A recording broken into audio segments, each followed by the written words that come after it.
Is rolling? Is this one recording? Yep, the red light's on. Okay, let's say a word of prayer. Lord Jesus, we're thankful for this day and opportunity to do your service. Lord, you said you should know the truth, and the truth shall make you free. And that's what we're interested in accomplishing here today, in Jesus' name. All right, now one more little technical thing that kind of, it's weird, but it goes like this. 10, 9, 8, 7, 6, 5, 4, 3, 2, 1. All right, Katie, now I'll tell you. What I just did is simply to synchronize the cameras. It's not anything magical. Okay. And it doesn't mean, oh my God, the countdown is here. What we're going to do, we're just going to record a bunch of stuff here, and we can do some more tomorrow. If we forget something today, it doesn't matter. We can put it in.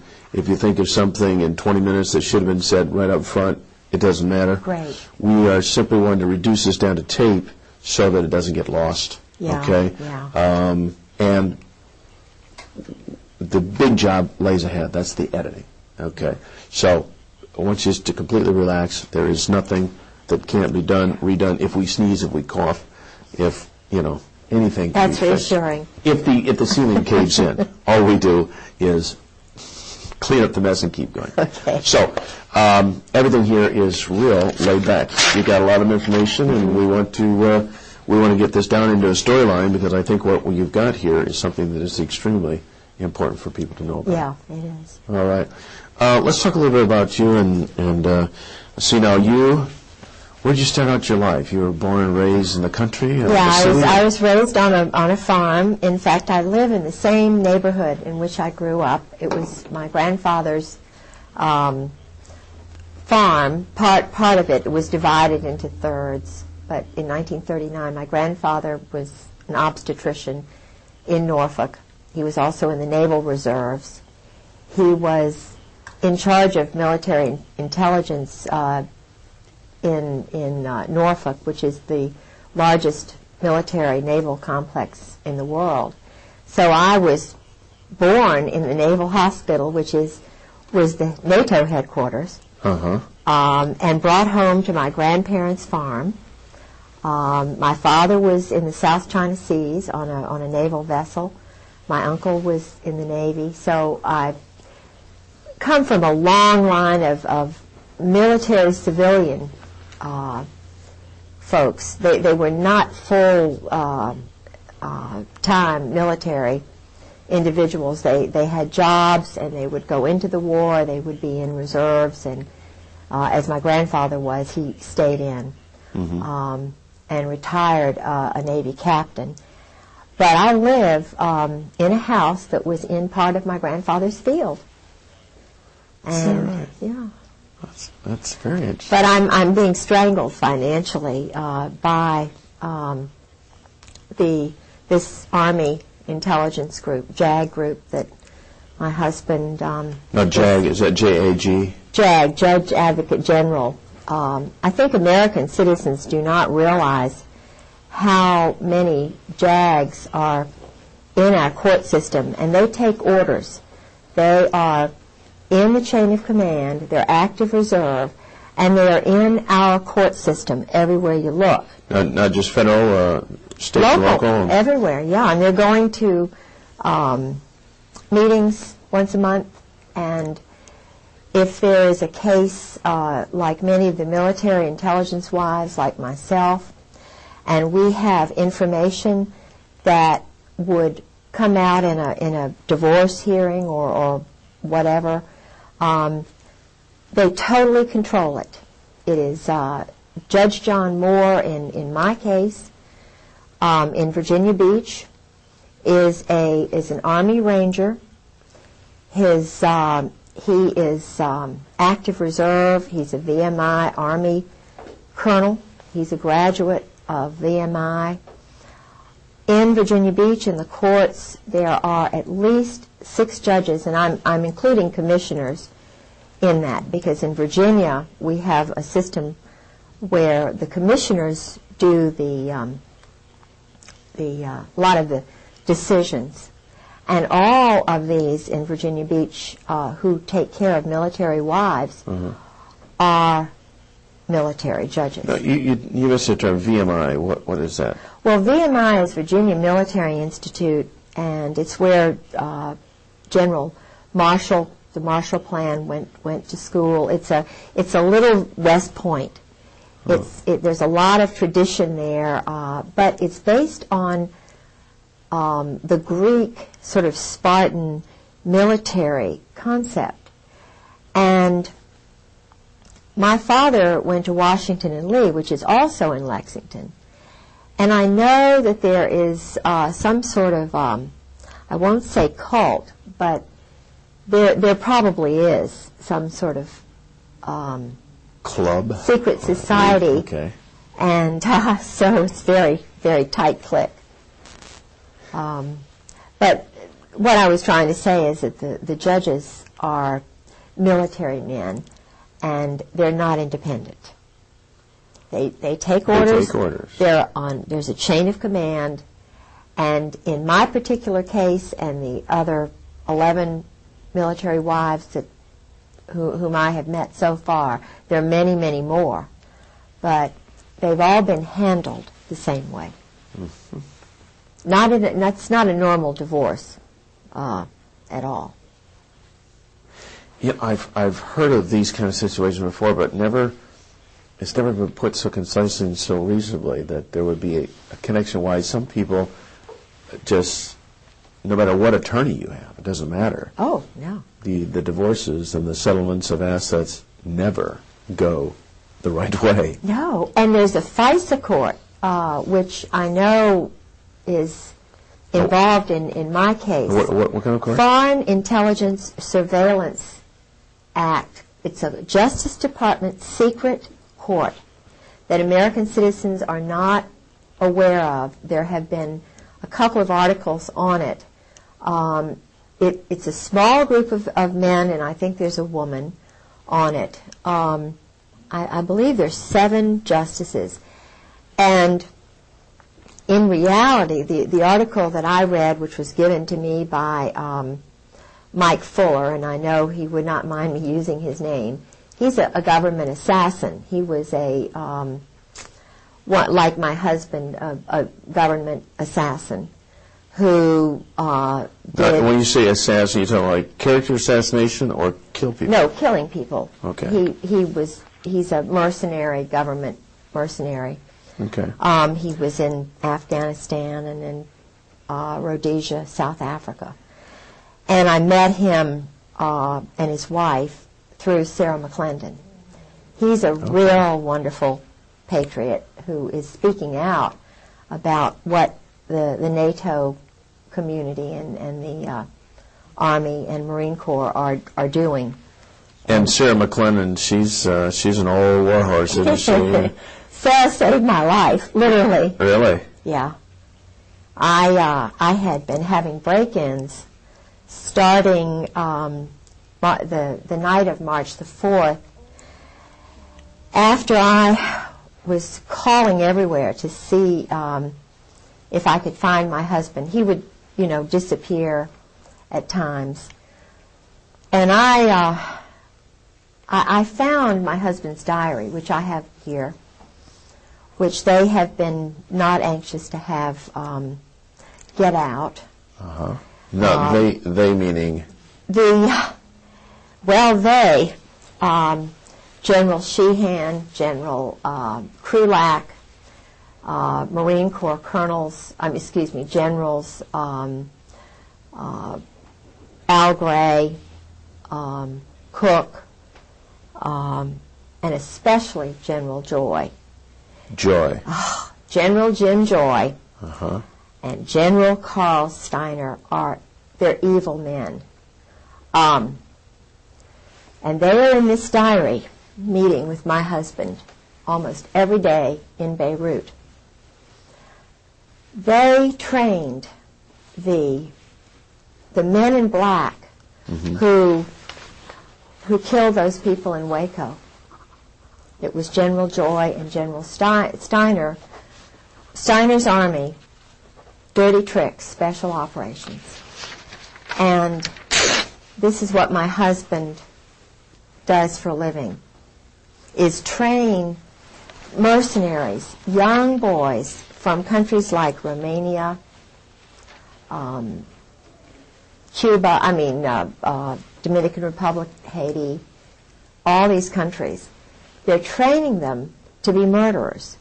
And the taxpayers' dollars are paying for this. Okay, now they train them just through the normal channels of the military. These kids join the Army or the Marine Corps, and then they select these kids based on some criteria to train them? They psychologically profile them. The profile, which is similar to my husband's and Lee Harvey Oswald's and McVeigh's and some of the others who were all part of this program. Jeffrey Dahmler was profiled and hidden. You know, what most Americans do not know is that all of these men were Jeffrey Army. Dahmler, he has a military background? Of course. They're all Army. Oh, okay. They were all picked out because they're perverted or twisted. Oh. Yeah. Sexually perverted. Sexually perverted and therefore, you know. Yeah. Well, now I don't think McVeigh was perverted the way Dahmler was, but certainly the group that my husband is overseeing are twisted. So part of the criteria, they look for people who have got something in their history that gives them a weird bend. Yeah. Like they were molested when they were a child, Yeah. or they come from dysfunctional families, abuse, whatever. Strong mother, weak father, no father, poor. Because these guys are looking for security, so they will stay in the military and do anything for that security. This was my husband's scenario. My husband and Oswald are just two peas in a pod. Exactly the same personality, the same type, in the same elite group, I might add, which was doing work with communists and Russians, with Czechoslovakians and with Romanians. I met assassins. I met drug lords. Fahim Kordobawi, whose family were the drug lords in the Bekaa Valley. I mean, he knows the elite of the elite of the elite, and that's why I was warned twice not to talk. And you were warned... I was told that I would be killed. I was told that Your husband warned you about this, or...? Oh, my husband warned me early on in it, but he knew that he loved me in the beginning. I'm sure he really did. But he's a robot, my husband, except when he's drinking. And I think that's why he drank, because the first 3 years of marriage, he was telling me everything. And I come from a very strong Protestant Southern culture, which, you know, when you're talking about shooting people like ducks, the only thing I can relate it to is my brother's going duck hunting, and that's what George would tell me it was like. Killing is just, you know, it's nothing. There's no emotion involved. You just get rid of somebody. And he said he was an existentialist and that these murders were necessary, and, you know, very matter of fact. And I'd sort of go, yep, and we'd be eating dinner, and I was trying to get him to know Christ, you know, to sort of understand a little bit about my background and America's background. But his group they are not Christians. They're what he calls existentialist, and they study German Clausewitz and Nietzsche, Sartre, Camus, Montesquieu. And his thesis at Princeton, which was written for him by a very good friend of his named Todevay, who was a French count, and his thesis was on this. And it was, supposedly it was in French, but my French is better than his. So he could not have written that by himself. I know that. I know it was written for him. But in the intelligence world, and in the communist world, and the world that my husband was in, one had to know French because all of the terrorist trainers and the guys who were funding all the guerrillas and everything were in Paris and New Orleans. They would go back and forth. Still, the 4th Marines is out of New Orleans. And that's been going on a long time, ever since Disraeli, even before, I think. But they had hit squads and, undercover groups in New Orleans. And George would go to New Orleans, all the Marines. I mean, this is where they train, do terrorist training, Lake Pontchartrain and places like that. Okay, and then this would be during the 1980s? Yeah, 1980s. Okay. From the I think New Orleans has been a school for a place where debauchery and murder and cults and flourished. Yeah. Well, there's a New Orleans connection with the JF Kennedy assassination. Well, you see, Oswald, my husband and Oswald were in the same club. General Jim Joy is in that club. General Louis Buell, who is my husband's benefactor, or whatever you want to call it, is in that club. There is in fact, I've got the name of, there are Russians in that club. Yeah, feel free to grab any reference material. Yeah. What I want to tell you about General Al Gray, my husband was the chief of staff for General Al Gray, who was the commandant of the Marine Corps. And I probably shouldn't say this on the tape, and you all can get rid of it, but he's a homosexual. Gray. Gray. Okay. He's what they call a cherry Marine. Now, I'm not anti. I'm trying to find my. I hope I've got it. Yeah, here it is. The Now, this Vietnam term cherry Marine, Cherry Marine. That's a common phrase that's in the military. See, the thing is, there are guys and there are girls, and I just came from such a real prudish culture. Yeah. That's fine. You came from a normal culture. And I'm not judging them, but the Vietnam War, I know a lot about that, about the MACSOG program and the Phoenix program, because George was involved with a very important part of that. Not important, really, but he and Al Gray and Louis Buell and Michael O'Boyle and Ollie Whipple were. Do you remember the Manguez and the Pueblo? Was it the seizure of that little ship? Yes. Yeah. This was. It's run by the mob. Then it was a mob military partnership, joint. It's a joint operation in Korea and in Vietnam. The highest levels of the Marine Corps and the Army in those special operations levels, the individuals are actually in the mob.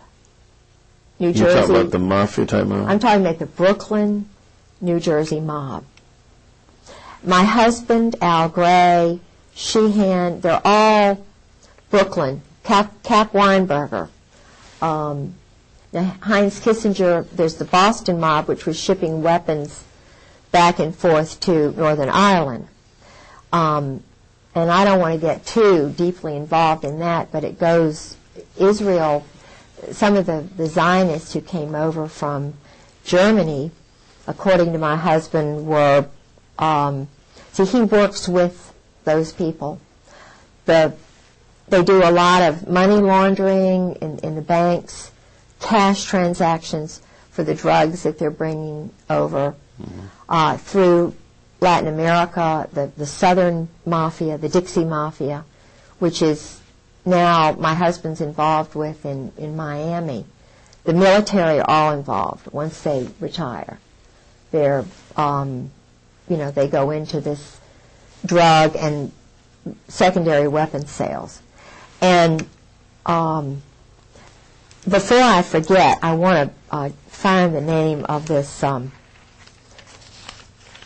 Russian who worked with Al Gray, who was my husband's boss, and trying to see where I wrote it. I may have to look and find that another. It's no trouble at all. How are we doing over there, guys? Sound good? How much time is rolled on the clock? On your clock? You can speak. That's 20 minutes. 20? Okay, good. I can't find it right now. I'll find it. Right. The Vietnam was really important because a lot of experiments were done on boys who went over there. Mm-hmm. I had, since my husband disappeared and since they have been psychologically trying to destroy me, financially trying to destroy me, because I'm telling the truth.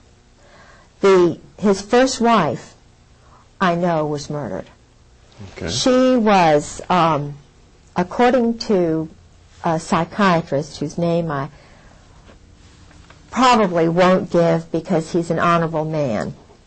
I was given permission before I went public with Sarah McClendon at the press club anonymously, but they knew who I was on the 3rd of July, 1996, was when I came out with a small group of people. But before that time, they were trying to handle me, to try and get me to be quiet. They tried threatening me and so forth. And I'm trying to remember where I was, the point I was going to make.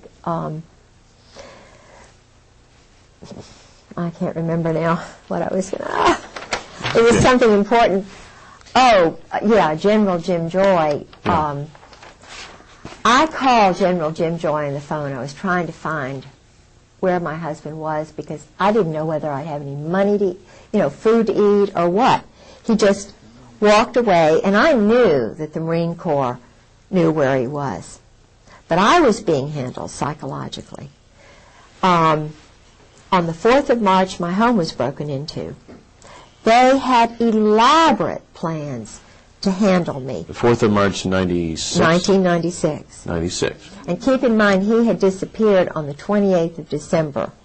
Of 96. Of 96, 95. Okay, So put yourself in my shoes. I have no idea where he is. He's done this before. And each time I was totally traumatized. So I get... What happened during this break-in? Well, they were looking for the diary, which I have here. Okay. I don't have the original copy, but this is the diary. Okay, can you lift it up? So Yeah, sure. Yeah, just... This is it. It's his Beirut diary. Kind of hold those. Yeah. This is it. Okay. And it's in his handwriting. The Beirut diary tells how the intelligence community, the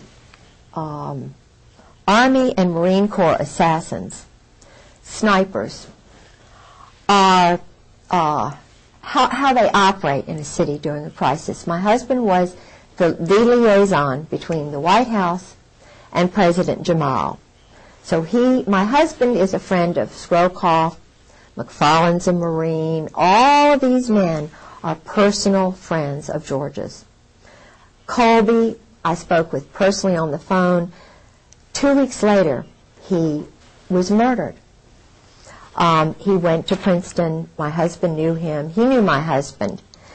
He told me, Colby told me that... Now this is General Colby? No, this is William Colby, who was head of the CIA. Oh, okay, yeah. Who was murdered in a...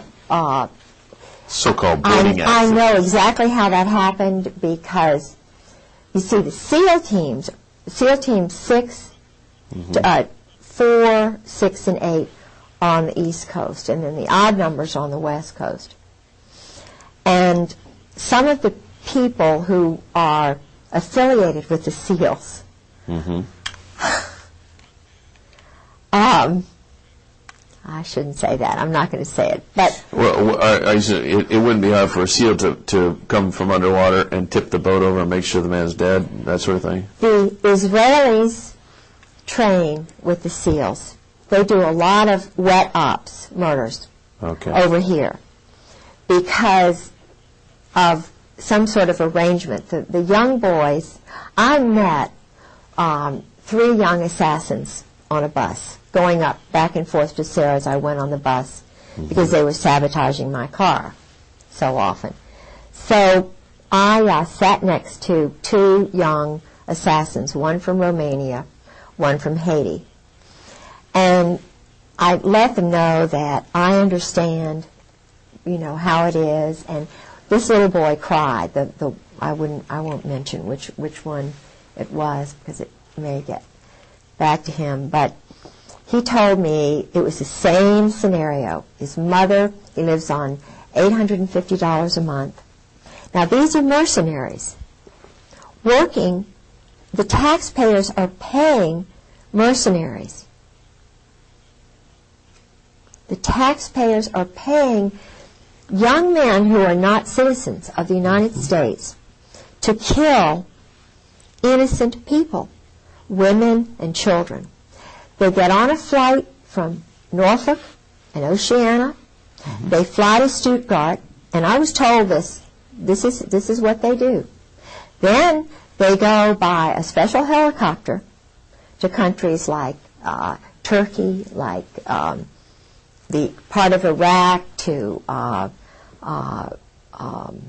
Algeria, to parts of Africa, and they do wet ops. They'll just, murder 5, 10, 20 people, and then they blame it on the Arabs, or they blame it on somebody else, but it's actually NATO rogue assassins, because there are men from Australia, South Africa, Britain, that I've been able to determine, and a lot of these other little countries that are sort of wanting to get into NATO, they have little boys that they pick out, and they call them special. They use the word special, meaning elite, irregular, in order to entice these boys because they don't have much ego. So if you call being a criminal, in other words, they are protected. They know that they are above the law. That's what my husband's above the law. Judge John Moore is above the law. Colonel Barry Cantor, my husband's JAG colonel lawyer, is above the law. Grover Wright, Marine Corps. A lot of these guys who were judges had their wives gotten rid of. Judge John Moore had his first wife thrown into a mental institution before he became a judge. He battered her. And I spoke with a man who has a Purple Heart, 2 people who knew Hannah very well.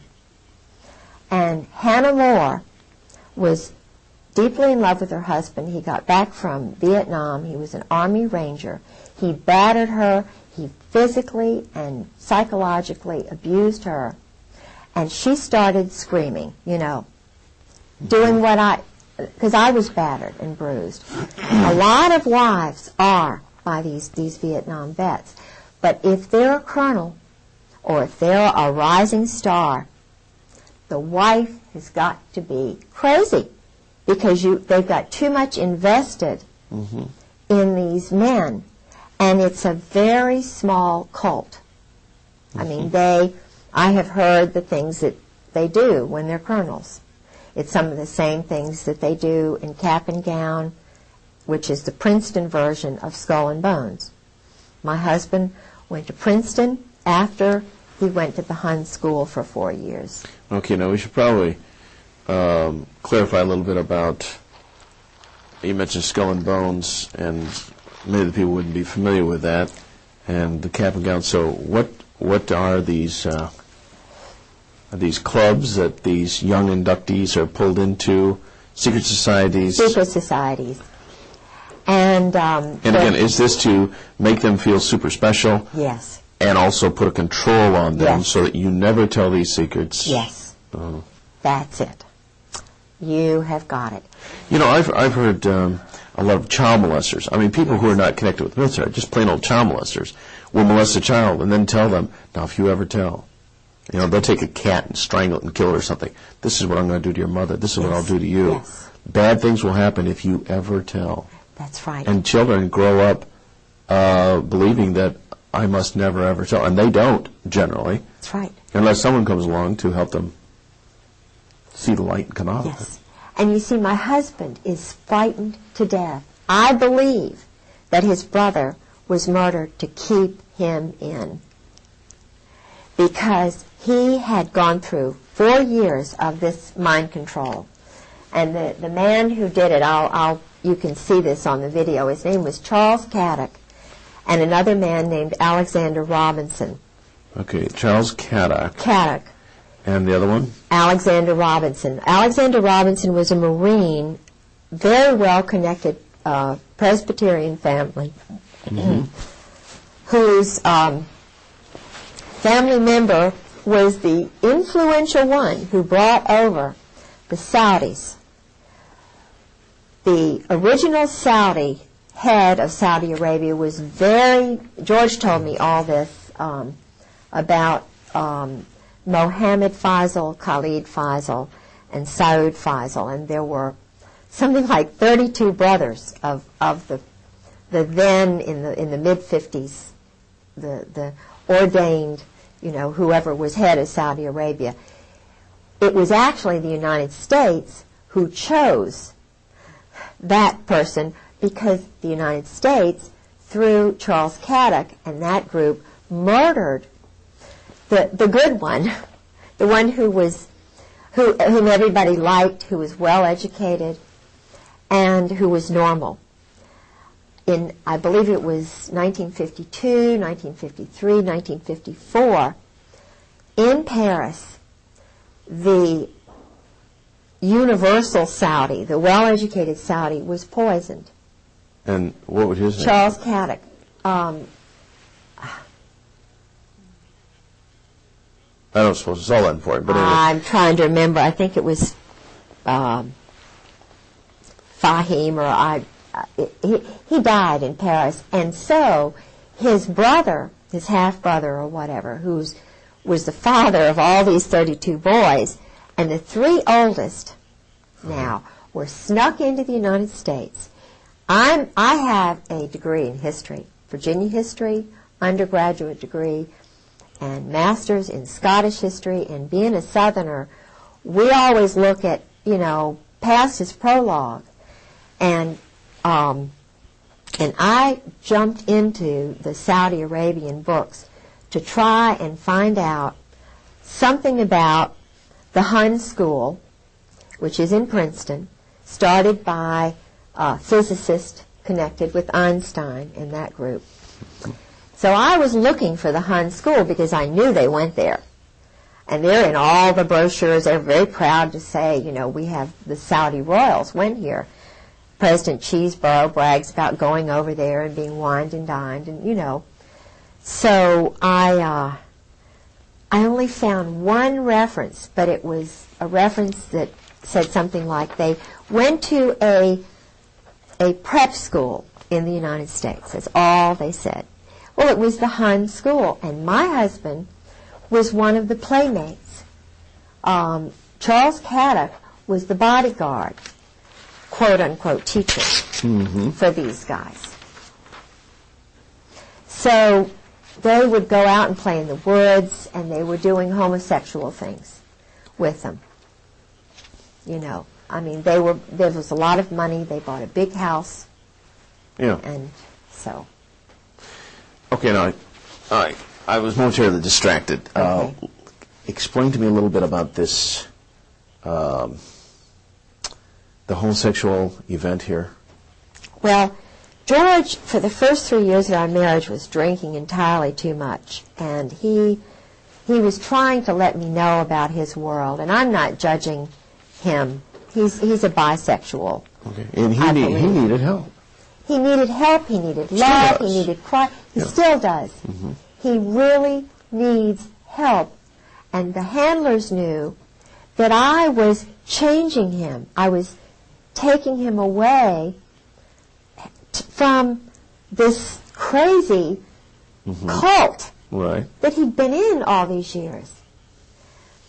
And I mean, we were going to church. He even walked down the aisle one time when Tony Evans preached at Scope. I mean, he was overwhelmed. And At Scope. No, at this. Scope in Norfolk, it's a big auditorium. Oh, okay. And so, but he was a little boy when he was, it's mind control. MK Ultra, somebody said. They had a group of men, psychiatrists in New Jersey. I don't know where this place was, but they would go, and even his roommates in Princeton told me about it. George never, intentionally, he never introduced me to any of his friends. So I had to cold call all these people. I got their names and addresses, telephone numbers. I called all these roommates at the Hun School and at Princeton. Mm-hmm. They told me things about George and, holding hands with, with Caddick and other people, about being a cheerleader and going off and so forth. Now, a cheerleader. This is a kind of a trade name, right? No, he was a cheerleader for the At Princeton. At Princeton, Okay. and he traveled with the football team. Okay. And here is a guy like that. They put him in the Marine Corps. I don't think that was very nice. Do you know what I'm saying? It was hard for him. But it was part of the long-term vision. Absolutely. They wanted him long term. And it's because of the Saudis. This is what I believe and what his roommate believes. He had a roommate at Princeton who was also at the Hun, who's a dear, dear, wonderful. His mother is an Anglican. His father was a Jewish doctor from Brooklyn. And Jack is a dear. And we talk to each other a lot on the phone. George sort of, dismissed him because George was getting in with another crowd. George got into Cap and Gown, which is the same kind of fraternity. I mean, it's an eating club at Princeton for intelligence officers. It's Cap and Gown. Would they have anybody involved that wasn't intelligence-oriented? Football players and so forth. But I have a feeling that Cap and Gown has a lot of intelligence officers and boys who may have been raped. Of course, they'd never talk about it. Right. But I know that the initiation is, they get very drunk, and even in the Marine Corps they do that. It's called dining in. They have the shellback ceremony. They do a lot of homosexual enticement. The boys are, when they come in, when they're new recruits, they strip them nude, they violate their personal parts. There's a lot of that is going on. What about even now? Tailhook? Yeah. Is there a connection? Yeah, sure, because the cream of the crop is doing this. They're having group sex parties. And that was a Navy operation too, wasn't it? Yeah, but the Navy and the Marine Corps. Of course not. Maybe we ought to for those That's another. The tailhook, they don't know anything about. Tailhook was refresh our memories. Well, tailhook. In fact, I when I was single in Norfolk, I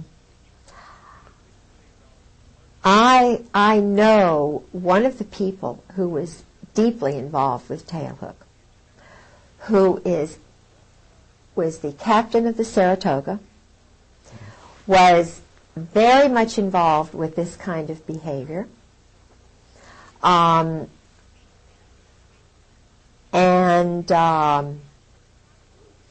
I know a lot about the. See, I never thought about group sex. This is so awful for me to contemplate that these orgies are going on all over the Mediterranean, that the captains, lieutenants, the men who rise to the top are the ones who are picked to play the games, the pool parties, the nude pool parties. And they have secretaries who come in. I've talked to 3 guys, and of course my husband, who went to these parties. But what they do is, and this is General Al Gray, who was the main prime mover, they would go to a place like Aix-les-Rosés, where Charles Caddock, this teacher who got my husband into it, he retired in one of these all-male party houses on the Mediterranean. I mean, that's where and my husband kept up with him all through the years. These sex parties and orgies, they're all homosexual in nature, or well, is there some heterosexual? They start off with the wild secretaries. It's kind of, my husband did those in Indonesia. He did them at a place in Northern Virginia with his first wife. I did not know any of this. I knew absolutely none of this when I married him. He told me he was loyal to his wife. He wanted me to think he was just apple pie, because I'm just a one-man woman. Right. When I took that oath to marry him, love, honor, and obey, that's me. But he, when he was married to his first wife, was just an addict. He was a sexual addict, an alcoholic addict. He loves, terror, and his whole little soul was just being sucked away from him desperately. And he needs Christ. He needed me day in and day out. He did not need to be. What he's doing now is running more of these operations. As you describe this, I can't help but think of Bill Clinton. Well, of course he was. He was one of those profile boys. But the difference between Bill Clinton, and I'm not saying Bill Clinton's better, but Bill Clinton did not he didn't know anything about the assassinations. Bill Clinton, when I was living with Sarah McClendon, the senior White House correspondent, he saved my life. Because she said, Mrs. Griggs, you get up here to Washington right now or you're dead. You're going to be dead. And I still feel as though I probably will be. I'll certainly be financially ruined. They are still doing psychological operations in my home, sabotaging my car, messing with my telephone, my radio. You cannot believe what I've been through in the last 2 years. It is horrible. And it's being done to other women and other wives and other men who don't go along with the program. They are murdering Marines. They're murdering sailors. Of course, one of the best ways for you to stay alive is to do what you're doing. Really? Reduce this, absolutely. Reduce this to video, get this scattered all over the country. They won't touch you, because if you're dead, that validates everything you're saying, see. So, well, they poison people. Publicity is the best thing you can do. One of the things that was happening to me after, I must tell you about General Joy. I found his name all through the diary. And what was really strange was that George had mentioned him early on in the marriage, but then after a certain incident at Camp Lejeune, which I think is very interesting, relating to tailhook and something that I did there. I'll tell you about that if I can remember.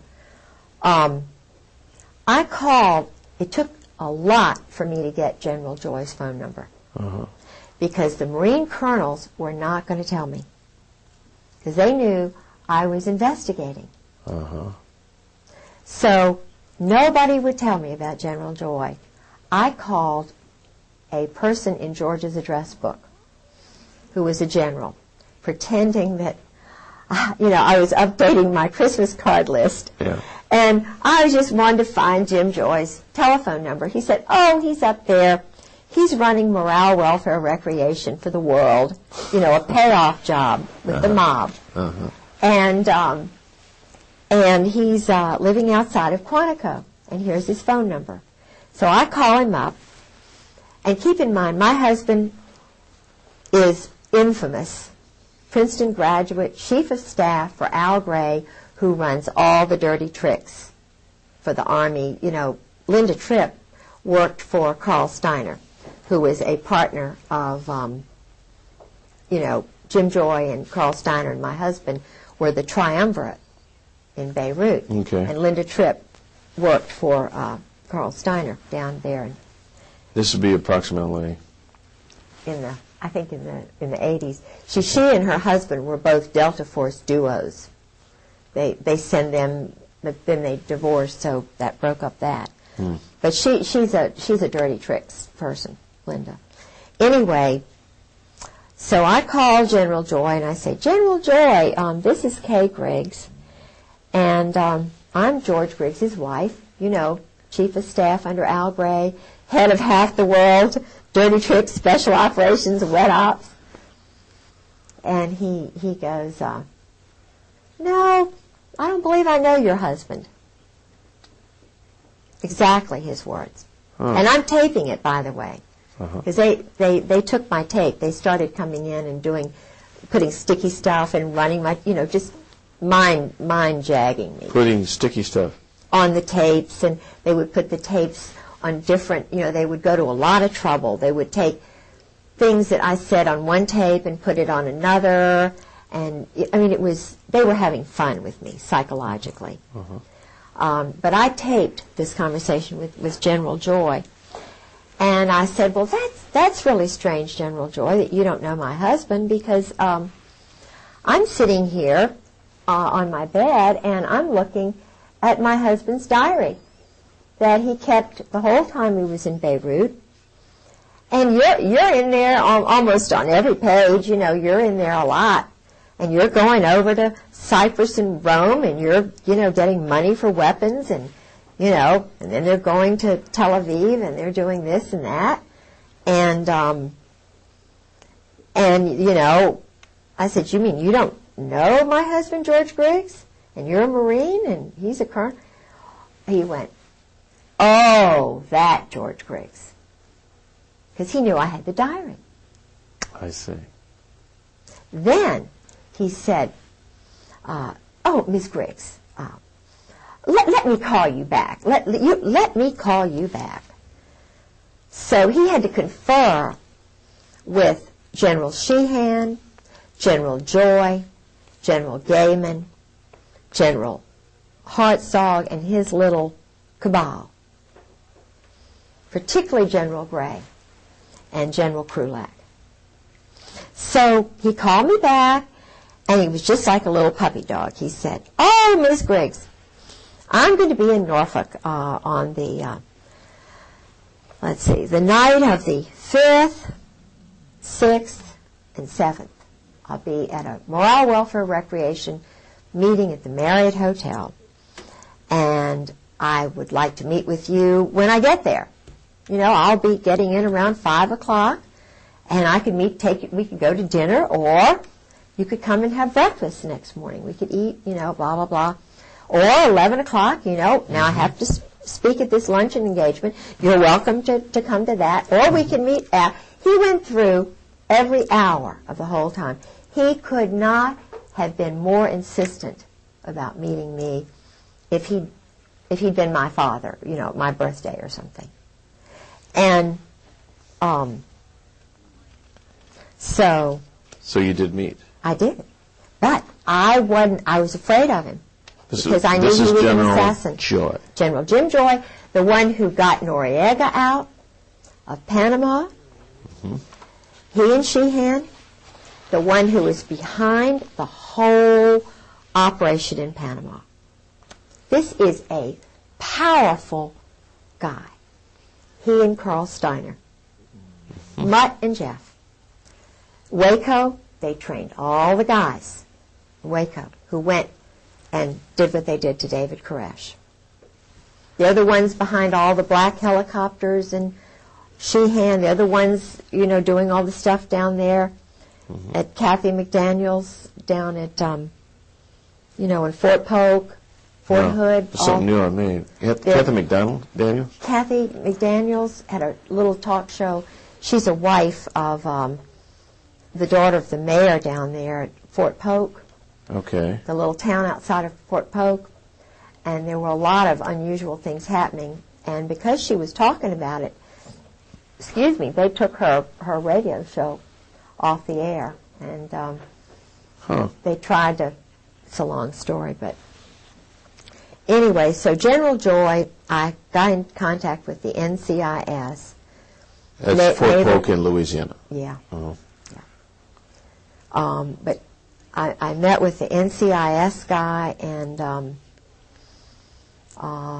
a Marine that I just met cold call because I was kind of worried about what would happen to me,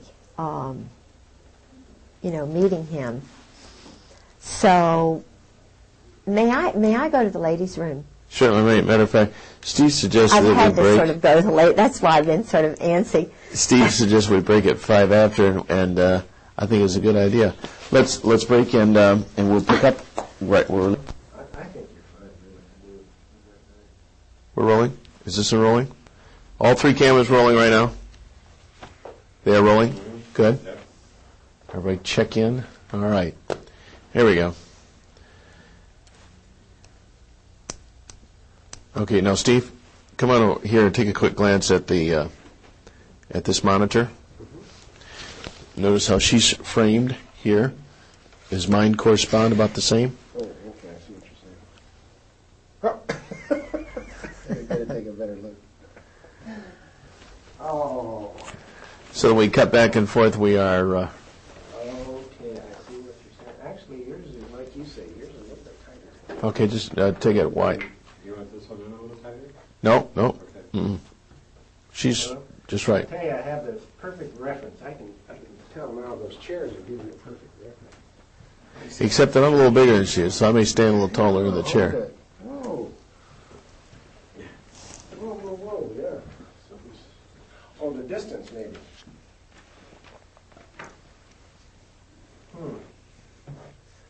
Let's just, I'm just going to hold what she's saying. Okay, yeah, we don't have to split hairs over it. Okay, we're rolling. 10, 9, 8, 7, 6, 5, 4, 3, 2, 1. Ignition. We have liftoff. We're rolling. This is part number 2 of this interview. All right. Now, we have discussed just a little bit of a recap here.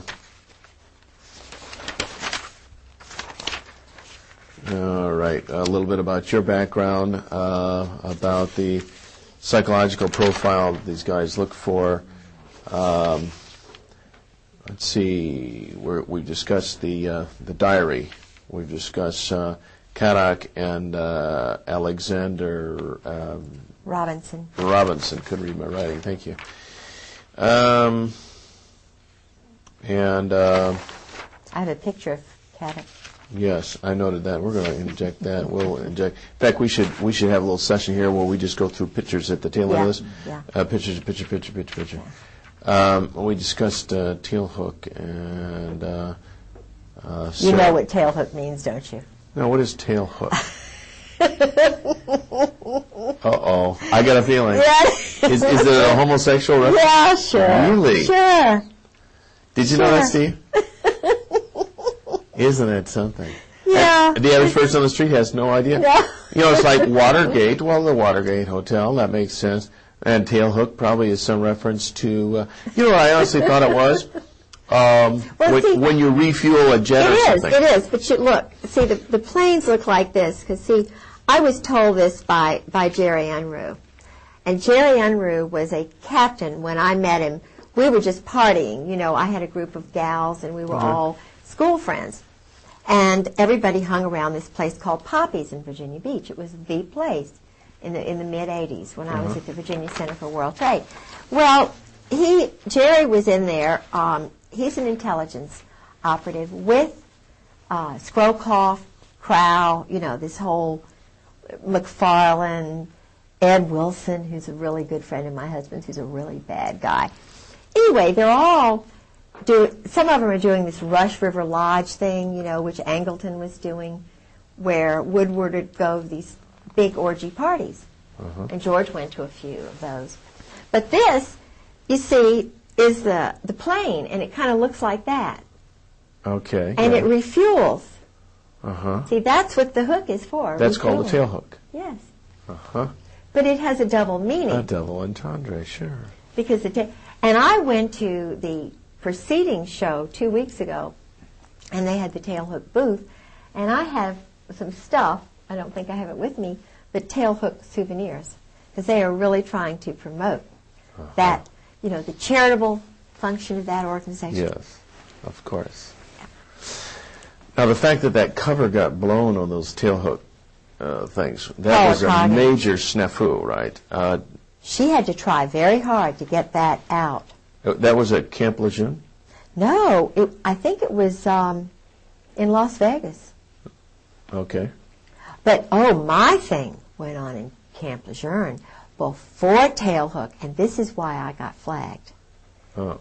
Because I stopped all the go-go dancers in the officers' clubs, and they got very mad with me. Ooh. I can tell you that story. It's true. Yeah, but why, you didn't realize what you were doing at the time? No, I was just incensed, that they would allow topless women, young girls, in the officers' club dining room while I was trying to eat late one night. And George says, well, you just have to get used to it. If you think this is anything, you ought to see what goes on in Okinawa. Well, this was 91, 90. It was before tail hook. And the Lord is always with me. Sometimes I don't know where he is, but this particular night, it was about 9 o'clock, and I was starving. And I was really mad because his reaction wasn't, I'm sorry, this is offensive. Do you want to go in town to eat or something? He didn't do that. He attacked me. It was a chance to educate me the way they were educated. I see. Get used to it, bitch. Yeah. Excuse my French. That's right. But that's really what he was trying to do. Well, they were all young married officers. Now, I worked at the chamber, and this is taxpayer money. This looks bad. They had, wedding bands on. And two of the guys goes out with one of the girls. So I'm going, after having said, don't you see anything wrong with this picture? And getting no background. I thought, oh, boy, I've got a camera in my pocketbook. I am going to see Marty and Oogie, my old roommate from St. Mary's, little Episcopal Junior College in Raleigh, North Carolina. And I said, whoa, little Lucille Ball comes out. And I just kind of grabbed that little camera with the flash, and I get me 3 little flashes of scattering people. So just because the camera's going off? Yes. So that said to me, it proved to him, God, truth is light, light is truth. Hey, this isn't, God proved it. I didn't do it. I didn't argue. I just took pictures. They scattered. Then what happened? What happened to the pictures? Well, he tried to grab my camera. My husband. Right. But there were still some men in there, you see, and 2 of the girls. And they were looking at me like, the girls were probably thinking, but the guys, they saw older colonel, chief of staff here, wife. It was bad from the perspective of me being a wife, witnessing this, being ordered to shut up. So I took the wrestler, and I don't know anything about holds, but I knew this was self-preservation time. And I just said, well, I'm going to the ladies' room. Yeah. So I went to the ladies' room, and I hid the darn thing. And he wanted to know where it was. We had a major battle. But the end thing that happened was I wrote a nice letter, found out the name of the manager of the club, because I knew protocol. I knew you can't go and just really mess everybody up. And I sent a letter saying, is this normal to have it, to the club manager. But I sent copies of the pictures and the letter to the wife of the general commander of the base and the wife of the commandant. Oh, man. You wanted to get in trouble. With the pictures. Uh-huh. No, I mean, I Well, you thought you were... helping the wives. Yeah. The wives, at this point, no doubt, are privy to all this stuff, right? Yeah. See, I thought, in the real world, this is what you do. Somebody...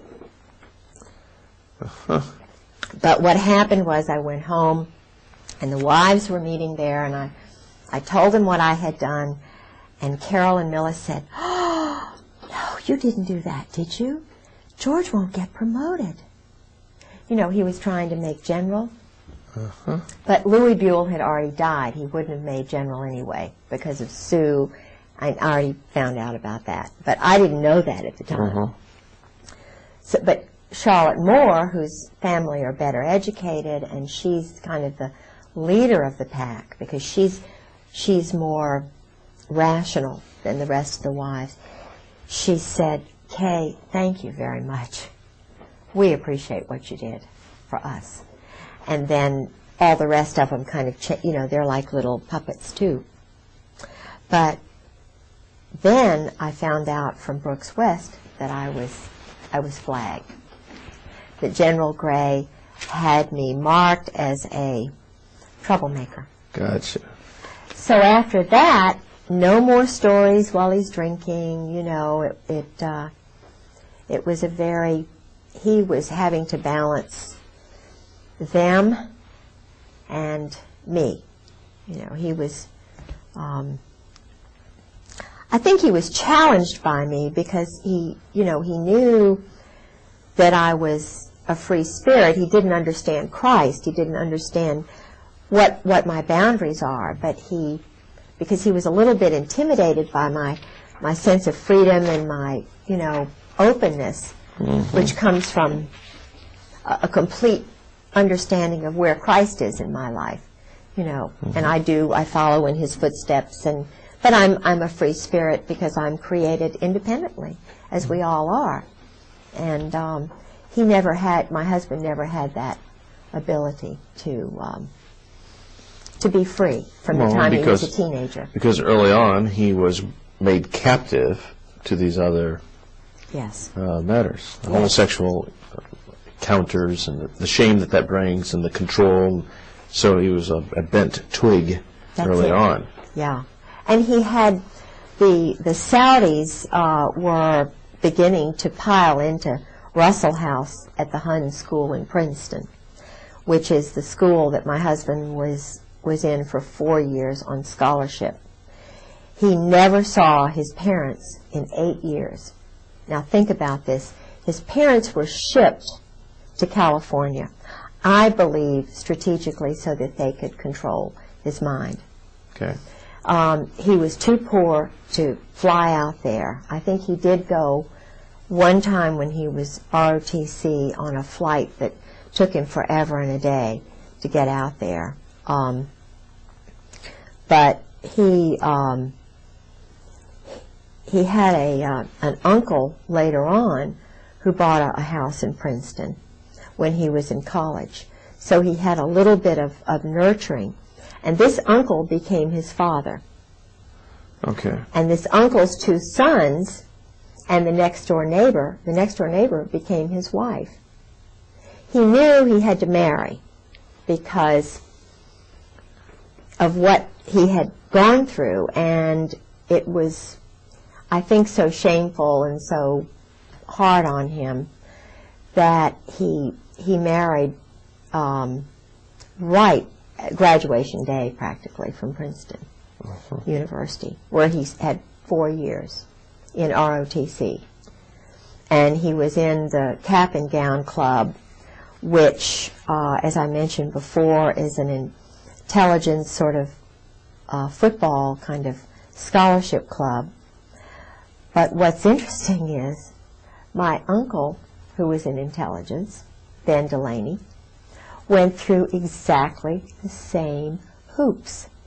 I was thinking, you know, when I met my husband, this is, and it probably was God in many ways, but I thought, isn't it amazing that Uncle Ben, who was the football quarterback star for Princeton, the one year they won the whole national thing, he was, he went to the Hun school. His father and mother were both killed or something happened to them. And I think they were fairly well-to-do, prominent family. He was handsome, wonderful, just a neat man. So he went on scholarship to the Hun. And then, and he went in, it was crew and all these other things. He was in cap and gown. He was, he played on the football team. He wasn't a cheerleader. My husband was a cheerleader. But they were in exactly the same pattern. ROTC scholarship. They left ROTC. They were dependent on the government, on the intelligence community, you know, selling weapons to whatever country. I know the country, but in other words, they were doing work for the joint under the table all these years. Okay, and directly under whose instructions to sell these weapons? Do you know that? Yeah. Okay, and who would that be? Well, it's the Israeli Zionist group in New York. Mossad? No. Well, What would it yeah, be? but everybody thinks Mossad, like they think CIA is just a bogus sort of thing. It's really Army intelligence that does just about everything. They run a lot of the psychological profiling, which is done at Quantico with the FBI. It's all a very small group. Harvard professors connected with, you know, the Tavistock and Dar es Salaam, and there's a sexual perversion group in Vienna and one in Colorado. I think that little girl was part of that experiment, you know, who was John murdered. Benet Ramsey? Yeah, yeah, because I had some. Well, you know, that raises an interesting point, because here's a high-profile murder that goes nowhere. No investigation, nobody's pinned. It just goes on and on and on. The parents are involved in that program. But somebody higher High up level. is protecting them. Absolutely. And the same thing that you're describing about the military. Sure. If you're in the clique, you can get away with murder. Yeah, absolutely. Absolutely. Murder, literally murder. Uh-huh. And I had a group of visitors. I used to be set up by the State Department, my husband, who had power in the State Department, through both Caspar Weinberger and, well, his whole crowd. I mean, Caspar Weinberger, George Bush, Colby, Casey. My husband was in that clique. He was in the Princeton Marine Corps clique. Rob, Warner, you know. You're talking Senator Rob. Yeah, they're all Marines. Pat Robertson, all 4th Marines. I mean, they're all involved in this. They know, they're running everything. Now, you mentioned Pat Robertson. You're talking about the 700 Club, Pat Robertson. Yeah, there's a power thing there. And it's all male, it's all white, and they know the murders are going on. They're surgical, they're strategic, they're political. But what I was going to tell you is I was used because I was the most gullible in high school. And I'm very, very spiritual, and I love people. So, and I was driven to meet all these people from all over the world for some reason. So they would feed me people because they knew I would react. It's kind of like Monica and Bill. I think they put Monica in there to have something on Bill. That's my own feeling. Sarah McClendon feels the same way. Because... And Linda Tripp was there to guide the situation. Absolutely. Of course. Linda Tripp was Delta Force. Linda Tripp was trained by Carl Steiner, who's in the diary with my husband. Carl Steiner is called a snake. And he tried to trip up Schwarzkopf. I mean, he was trying to take the whole Iraqi thing over because they had been baiting, you know, using the Israeli rogues in Turkey. They were having little zigzag wars. It's all to sell weapons. It's all about weapon sales. It's all about drugs. It's all about funny money. Making money. Of course. And the head, Krulak, who is the Commandant of the Marine Corps, his father, Victor Krulak, worked with this Russian, Czechoslovakian double agent who was worked with Al Gray, who was enlisted at that time, rose right up to the top because they were involved with Butcher and this whole crowd that was trying to pick fights. And they were Army and Navy together, joint. And George kept saying, George calls them the members of the firm. He calls them the members of the firm. I've heard the Brotherhood. They're very close. And it's a small group, and it's very hierarchical. I had Caspar Weinberger's bodyguard farm me when I was at Sarah McClendon's. Now, farm you. Yeah, that's a term that they use. Where they cultivate? Well, not cultivate, but just want to find out kind of. They're doing profiling on me. Women are hard to profile because we're very easy. We're very easy if you understand women. And I think they need more women in human intelligence because we'd solve a lot of these problems like overpopulation or whatever it is very quickly. Because we're the ones who teach the men how to talk, how to communicate. We think on 20 levels at once. You know, we're very spiritual, we're very practical, all at the same time. And they make mistakes by pegging women as crazy when really they're very anxious to solve problems. They're just very frustrated to see a lot of wacko things going on that don't need to be going on, but the guys don't see it. So with my husband and so forth, I was used. They profiled me. They knew I loved international people because I'd already demonstrated that.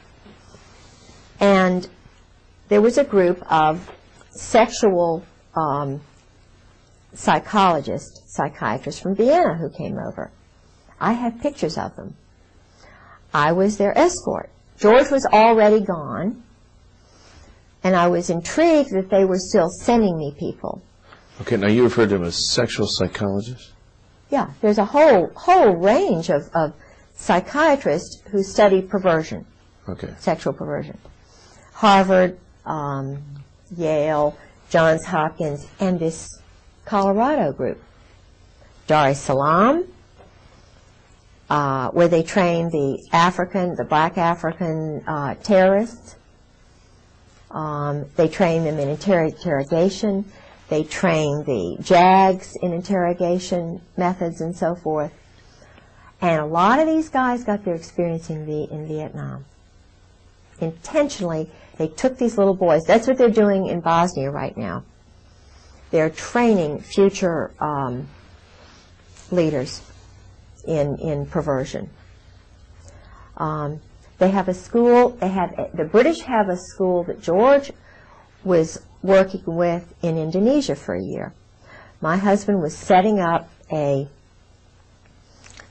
was already a program on East Timor, a little place there in the mountains, that had been set up by the Australians during World War II. It was involved, I think, with Burma and, you know, some of the killings that were going on in China and so forth. That Parker Host, T. Parker Host, this man who now controls my husband with Bob Edwards. T. Parker Host, this is how they got together. T. Parker Host, I knew when I was the assistant director of the Virginia Center for World Trade.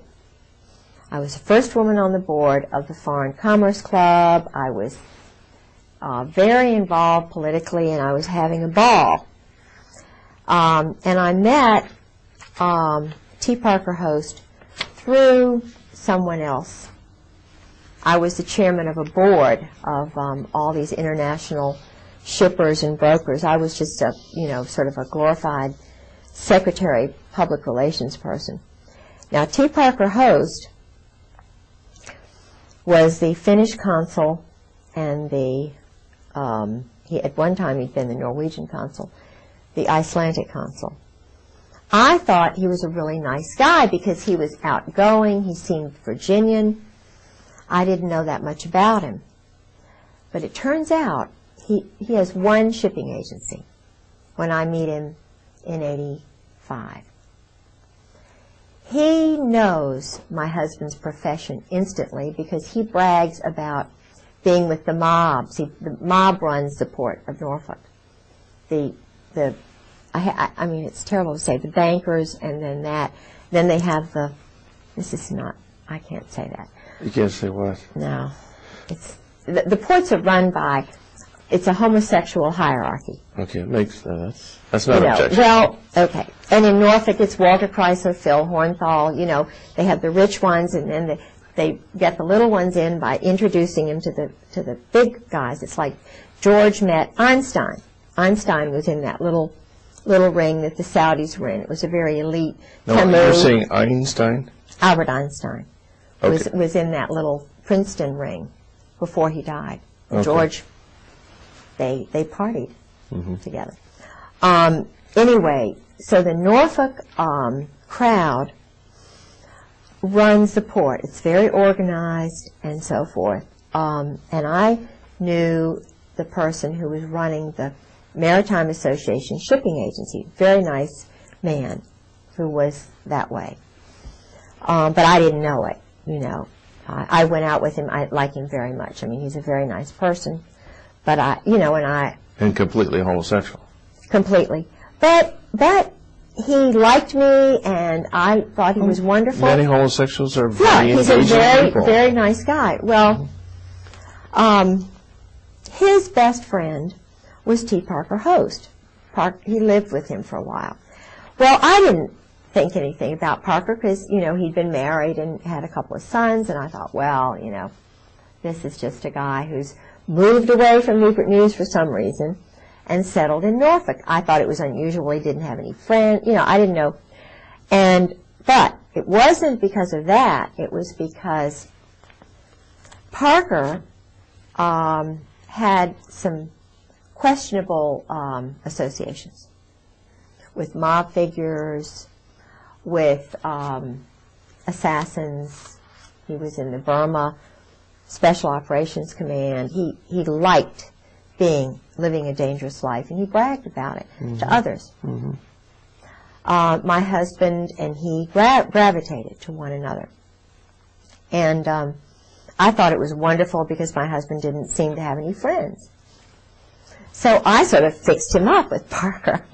Well, Parker's the one who did me in, Parker plotted, and it's a long story, but basically, and this sounds petty, but I wouldn't go out with him. And I'm not saying I did anything that was, it's just that he wasn't my type. Obviously. Well, I mean, not, but he just was, he's boorish, he's loud, he's kind of rude. So you're saying even just in a social context? Yeah. So what happened was, because my husband is so close to Bush and McFarland and Scrowcroft and all these guys, Parker starts getting in with my husband's friends and cultivating them. And he goes from having one shipping agency to dotted all over the place. He goes from being a Democrat in petty little Virginia politics and being the Icelandic Finnish consul to having big shipping deals going through Iceland and Finland and Norway. And my husband's setting up deals in Moss, Norway, which I was the president of the Sister City Association. I was being used while while they were setting up, shipment places, transshipment places, I mean, I was witnessing all of this, and it all came back to me, just boom, like that. But Parker, it was so interesting. We had a hearing. I had a hearing with my husband.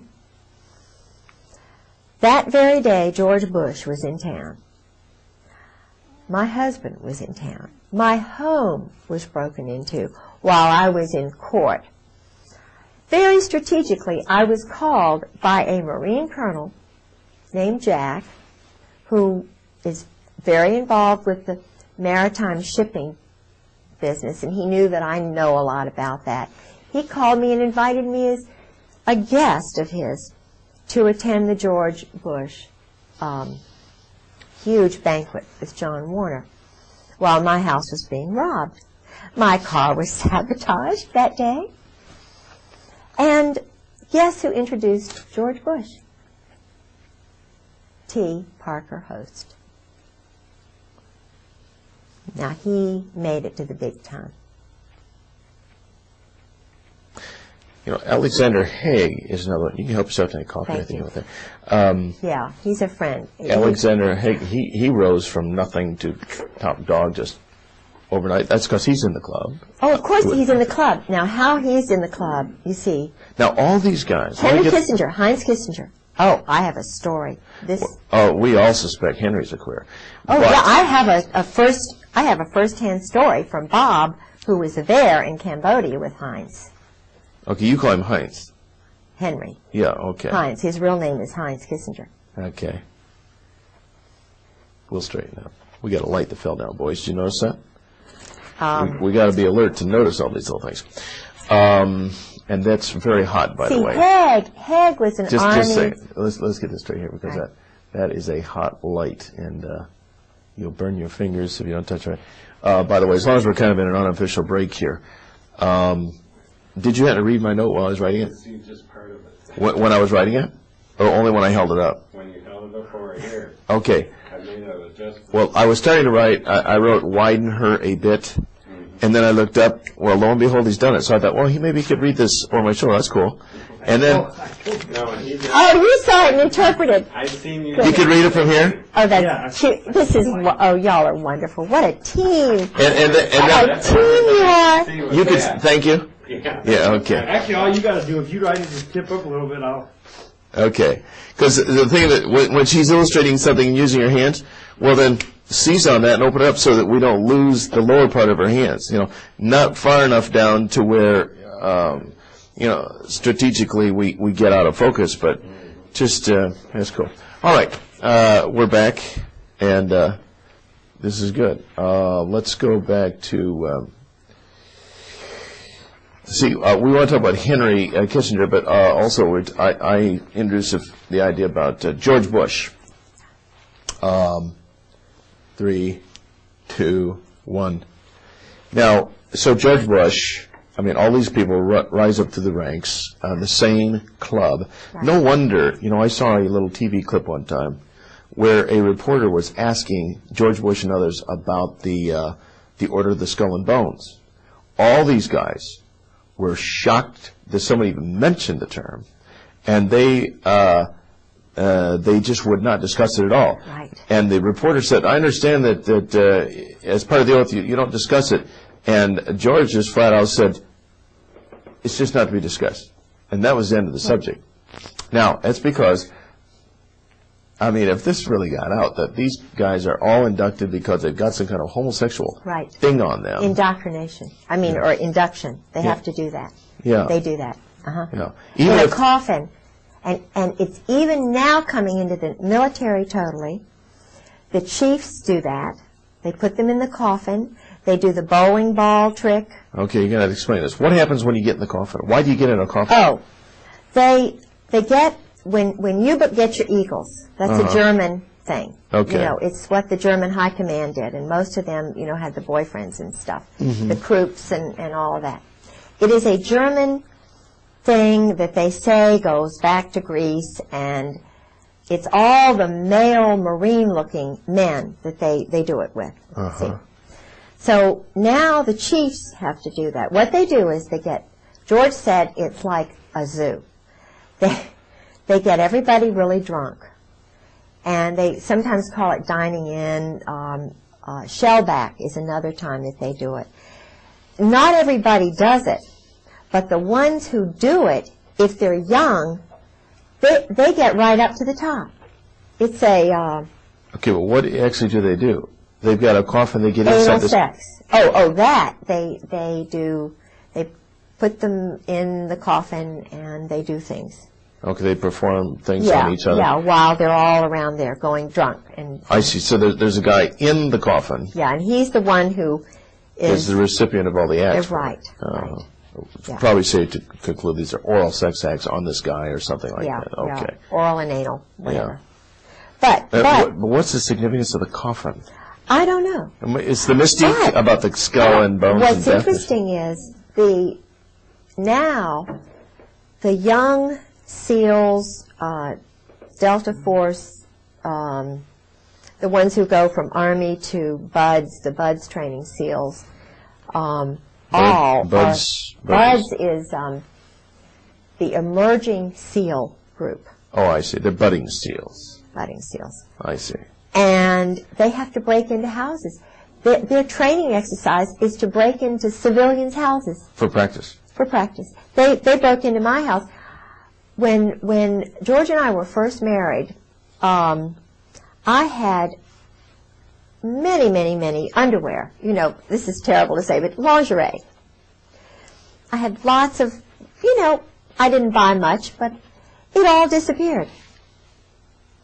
And then when the psyching was beginning, I had white blouses, but they would all have black dots on them.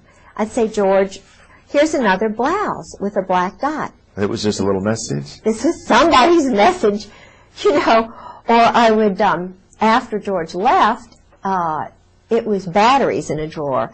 You can't tell the police I opened up a drawer where I had 6 batteries and now I've got 50 batteries. They're going to say, well, of course you're crazy, And I started my little sob with a screwdriver. And, I was always looking around for screwdrivers. Well, one day I come home and there are about 12 screwdrivers on the table, neatly placed. Well, you can't call the police and say, I've got 12 screwdrivers, You can't tell people that you've got black dots on all your white blouses. Your shoes are disappearing. And then, this is really, I called the police the first break-in, which was the night of March the 4th, the night before I went to see General Joy at the Marriott. Yeah. Well, I had already called the police when I was battered because I was just bruises. I made O.J.'s wife look like Marilyn Monroe. I mean, you talk about. And I was doing this because I thought it would help him, have 45s put to my head, and he's laughing. He'd strangle me and put his finger on my jugular vein, and he'd just say, now don't you dare move, or I'd be lying in bed and he'd do a jap where he'd just push me off the bed. You can't believe what horror I went through to try and get this man to understand what Christ's love is about. People say, oh, well, you should have left. Well, I took my marriage vows seriously. I knew he was injured psychologically by the war, by whatever he was made to do. So, I'm fine. I just sacrificed a lot. I was in a big wrestling match with a crazy guy, But I still love the little boy within. He's very troubled. But anyway, I called the police after a number of little break-ins. And guess what? The policeman they sent was a little short guy with a short haircut whose name was Shorty Satterwhite. Okay. And Shorty Satterwhite was saying, oh, now, Miss Griggs, now you're just making this up. Now, Miss Griggs, you're just traumatized, your husband's gone, blah, blah, blah. I found out he was a 20-year Marine. Okay. And not only that, but there's another part of his life. But that's okay. He's a nice guy. But he was a Marine. And he takes orders. Of course he does. He's still reserve. So I think, okay, I'll call the FBI. You know, I'll let them know what's going on. I heard about the FISA court and that they, you know, because I'm talking about William Colby, maybe they think I'm a threat because I know all these international people. So I'm just going to call them and tell them what's going on. So I called Torrance, who's the head of the FBI, and he's too busy, you know, too busy. So he sends this guy, Dan McNally, out. And Dan McNally is a very nice guy, and he has this girl interview me, and I type out something about Georgia's history and what I know. Guess who else is a 20-year Marine? Dan McNally. Mm-hmm. And it just so happens that Dan McNally's best friend, and he's not married either, but that's all right, his best friend, who is from North Carolina and never married, is a best friend of Fred Hentz, who's the one who took me to this place, Mahi Maz, where I had the 2 death threats, who was graduated from college in flat 59. He was intelligence. His father was a German high, part of the Kaiser's elite group. Mm-hmm. He was NATO colonel, which I thought was pretty neat, and that's why they knew the profile. Kay likes NATO people because she's going to learn a little bit about another culture, you know. And I'm not saying that because his family were high command, but he was also an existentialist. And Okay, and again, for our viewers that may not know the term existentialist, you mean? An existentialist, according to my husband, which he is one, Fred Hentz, all of these people are existentialists. They believe in doing whatever it takes. It doesn't matter what the law says. Mm-hmm. They will do anything necessary to get what they want politically. Okay. And economically and whatever. In other words, killing a leader, killing 5 people, killing 20 people, according to George, is a lot better than war. This is the way they rationalize it. You didn't used to kill women and children in war when the British Army, when they were pure kind of, you didn't go out and kill. I think Dresden, they did do some of that, but that was Walt Whitman Rostow and his crowd. And he's a very dangerous man, because Walt Whitman Rostow is a communist. Okay, and in what capacity is he? Oh, he was one of the wise men in Kennedy's administration. I think he was probably responsible for the movement that got Kennedy murdered. I believe it was an Israeli group which did it with some of these rogues. Okay, now when you mentioned wise men, is this an insider term? Wise men, yeah. Kennedy's wise men were guys like, the Harvard crowd. And he was trying to bring them in to change things around a lot. Uh-huh. Walt Whitman Rostow was the one who got us into the Vietnam War because he wanted to sell the weapons and stuff. He and Victor Krulak, who is the present commandant's father, Krulak was his lackey. Walt Whitman Rostow's lackey. Walt Whitman Rostow went with Taylor, General Taylor, and wrote the report that got us into the Vietnam War.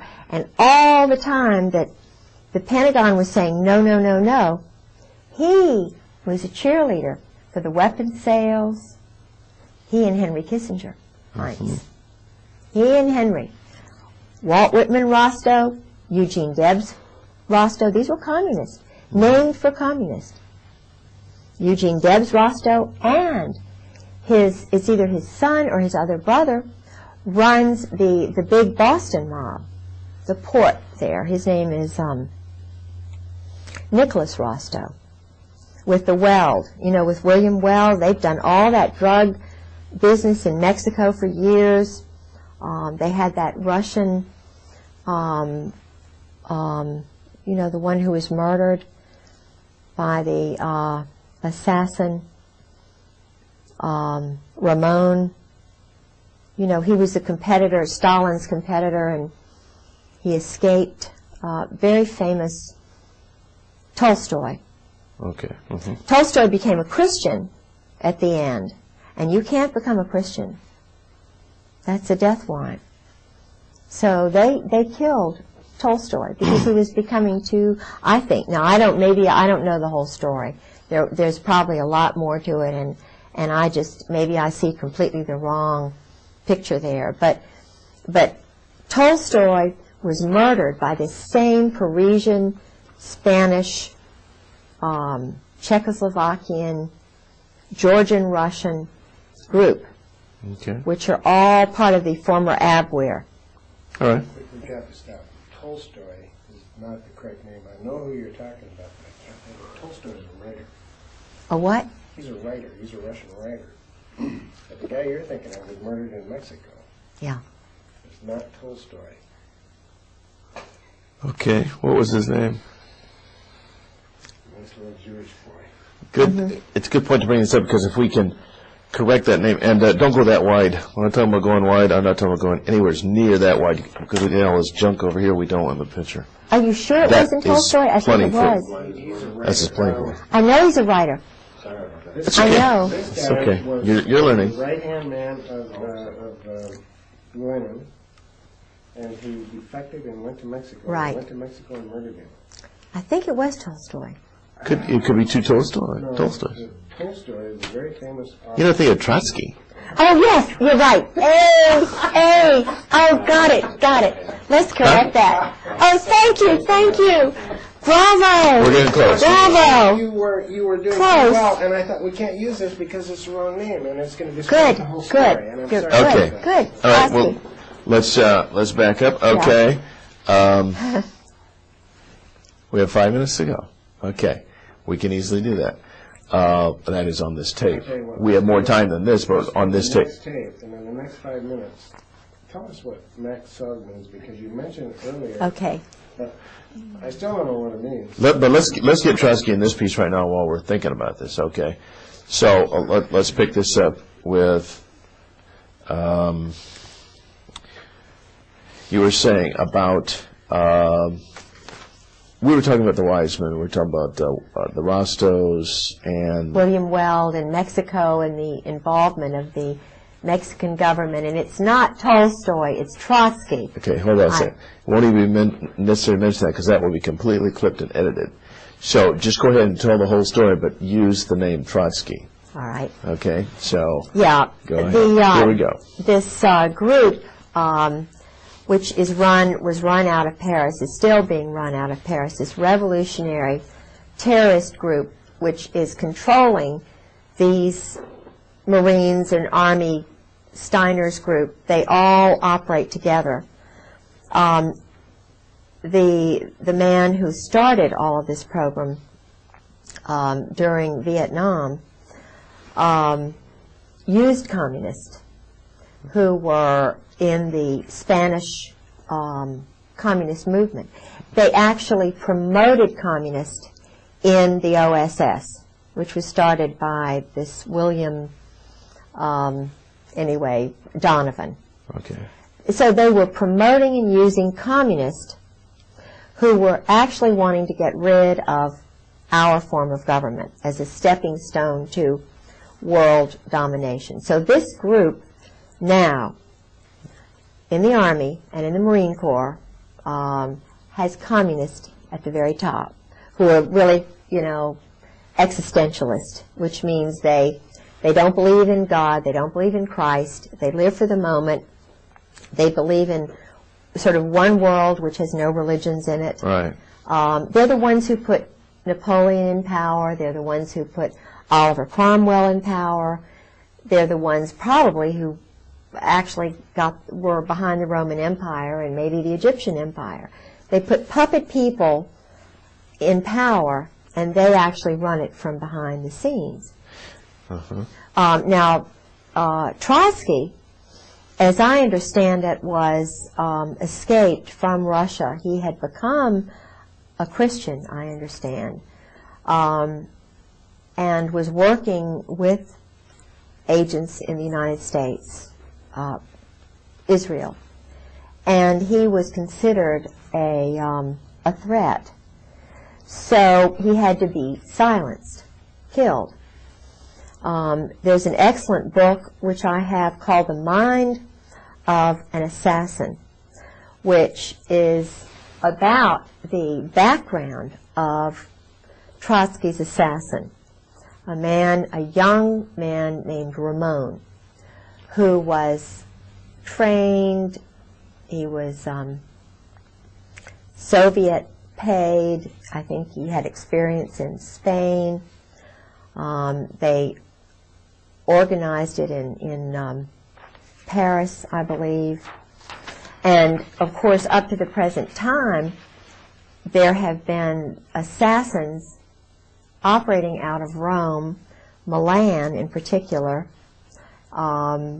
Naples, and Paris. And these are all anarchists, all mob-related. They use mob funding. And, of course, drug money to pay for the weapons, which are brand new weapons. The Bosnia Bazaar, this is the reason we had the war in Bosnia. The war in Bosnia is simply a stage to train assassins, to be a market for brand new weapons, to be a marketplace so that the drug money can be used. And the Army runs the whole show. It's totally run by the Army. The CIA is a bogus thing. You know, it's Training and Doctrine Command. It's NATO. It's SHAPE. Supreme Headquarters Allied Powers Europe, started by Eisenhower. It's a totally independent corporation. Its main function is to sell weapons and launder money. You're talking about CIA? No, No, talking no. about SHAPE. SHAPE. Okay. CIA is kind of bogus. I mean, That's it's just there. a trade name for the Oh, media it's to to confuse use. us. It's just to get us off the track. It's all being done by Army people who are now joint, because the word joint comes from the group that brought over a lot of good people came over, but they came over illegally to kind of escape Nazi Germany and stuff. I don't know that much about it, but I do know that the funding organization, one of the funding organizations was out of New York, and it was called the Joint.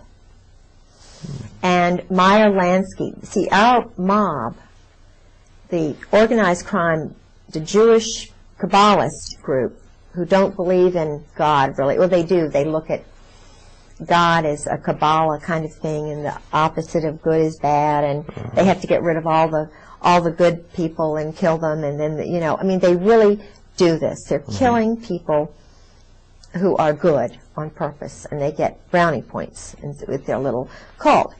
But this funding group in New York, they would pay for passports which were illegal, and in fact, my grandfather was involved with that. That's how I know so much about it, because my grandfather was told to keep silent and not to tell anybody, but of course he told my grandmother, and my grandmother told me, and I've told my children.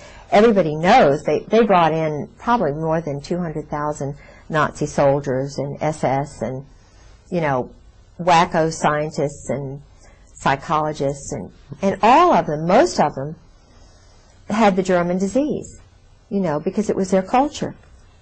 The German disease? Yeah, the German disease is what the Pink Triangle boys were. Colonel Ron Ray writes about this. He's a Marine colonel who's a Christian who's writing about the Cherry Marines, the homosexuality in the group sex orgies and so forth, which brought down the German government, because Naples, which is where all of the Navy is doing their playing, I mean, today in Naples, these orgies are going on. It was where Krupp, the weapons manufacturer, used to take the German high command, and they would go into the Isle, on the Isle of Capri, into the Blue Grotto. And they would have big orchestras, and they'd bring in little boys, little Italian boys, who would be raped. They'd give them trinkets. And, of course, the mothers gradually found out, and just like me, it was one thing when there was just one of me. Now there are a lot more of us wives who are talking and telling truth. And it took those Italian women went to newspapers in Italy, they wouldn't listen. But when they went to the wives of these guys in Germany, it brought it all out. It brought the German government down because they were duplicitous in it, you know. But what they were doing was pedophilia. They were raping, bringing in little boys. They involved the Catholic priests, you know, who were bringing in all. Anyway, so, but what happened was this whole group came over to the United States. And they, it's an old culture, but it is the reason there are a lot of things going on with children these days. Mm-hmm. And it explains why it's all being covered up, because if you've got police officers who are playing these games and they're going in the woods like to, what is this place where, I mean, even Eisenhower played these games. Even Mike Kemp out in, it's called the Hermitage. The Hermitage. In California, where they all run, they get drunk and they run around nude in the woods and stuff. Bohemian Grove kind of That's thing. it, Bohemian Grove. Okay, rather than Hermitage, it's the Bohemian Bohemian Grove. Grove, that's the name of it. Uh-huh. My brain's tired. That's okay. And the one in, there was a big one in Washington called Rush River Lodge, where they used to all go, and there are lots of places now.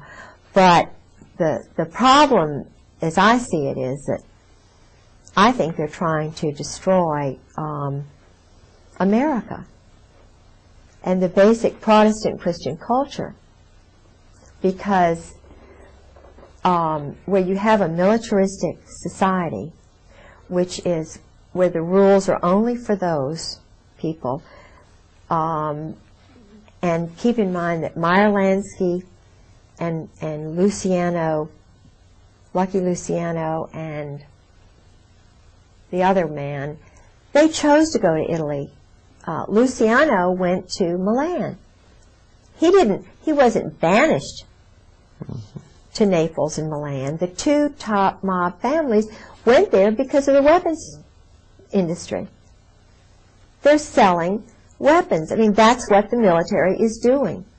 It's totally controlled by the mob. Look at this. Weinberger was General Douglas MacArthur's. He spied on MacArthur in Korea. Who was MacArthur's nemesis? Albatross. It was none other than little old intelligence. I'm going to tell every move you make. Weinberger. Young, but he did it. He brought down MacArthur. Every move MacArthur was going to make, he broadcast it through the chaplain or his little intelligence network. And he got brownie points with the group because he brought down the big lion. When you get rid of a big lion like that, you get a big job. You've done good work. And they needed to get rid of MacArthur because he didn't want to keep the wars going. He wanted it over, and you know, it's like General Trefay, who took over after the Vietnam War was over, and he was on C-SPAN in August of '96 with former Ambassador Whitehead and a few of the other the State Department Vietnam people. And General Trefay, he had been holding this in for years. He was on C-SPAN. This man let it all out. He said, I took over at the end of the Vietnam War. I was in control, right? Big general charge. So I say, cut off the shipment of weapons.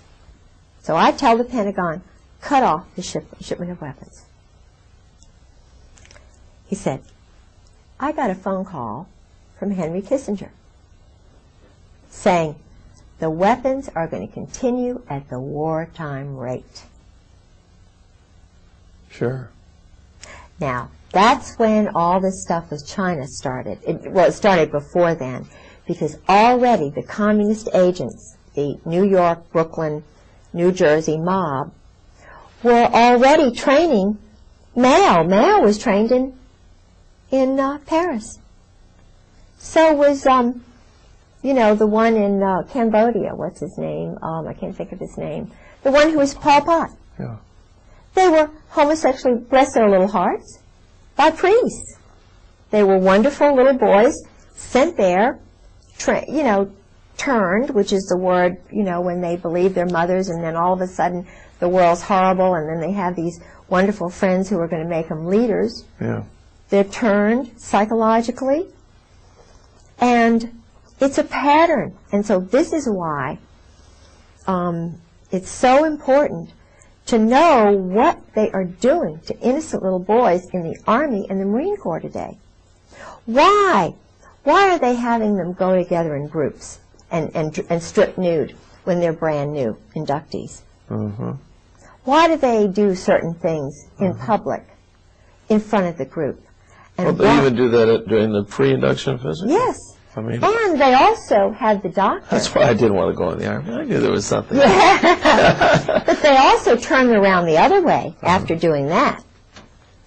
The other way, and they're upside down. And they do this, anally. Uh-huh. Now, why do they do that in public? Why are the urinals all out in public, without separate stalls? Yeah. If they're not promoting this. And then why is it that the ones who are this way rise up faster than the ones who don't? Because there's someone there noticing Yeah, sure. those Sure. who are Vulnerable. vulnerable. I was going to say rising, but that wouldn't be quite They're appropriate. called rising stars. Rising stars. Rising, that's the word the State Department uses for those who are controlled. And when I was volunteering with the State Department as an escort in Virginia, I had this group called, I thought it up myself, VIVA, Virginia International Visitors Association. And I tried so hard to get to be a part of the State Department family. But I'm a Christian, see, I'm a Protestant Christian, and they don't want Christians in there. My goodness. I would have guests, and I would let them know I was a Christian and that I love them, and Virginia's a wonderful place. Yeah. But I couldn't be a part of that. No. They sent me people, but I never was a part of it, even though I had lots and lots of dignitaries. Did you ever have any contact with Madeleine Albright? No, I lived with Sarah McClendon for about 6 months. Mm-hmm. And Sarah is a Democrat. See, I was a Republican all these years. I was married for 21 years to a Democratic governor's grandson. It was an arranged marriage, and so I knew a lot of the high-level Democrats who were really sort of conservative. It's hard, in Virginia, they're very conservative. So when I stayed with Sarah McClendon, I had become a Republican, Huh. And Sarah told me a lot of the things that were going on in the White House from her insider perspective, which totally challenged my perspective on everything. Ron Brown was murdered, for example. Sure. Vince Foster was murdered. Forstall was murdered. Tell you what, we're gonna break right here Okay. because we're just about out of tape, I think, on this in here. This would be a good place to pick up, though.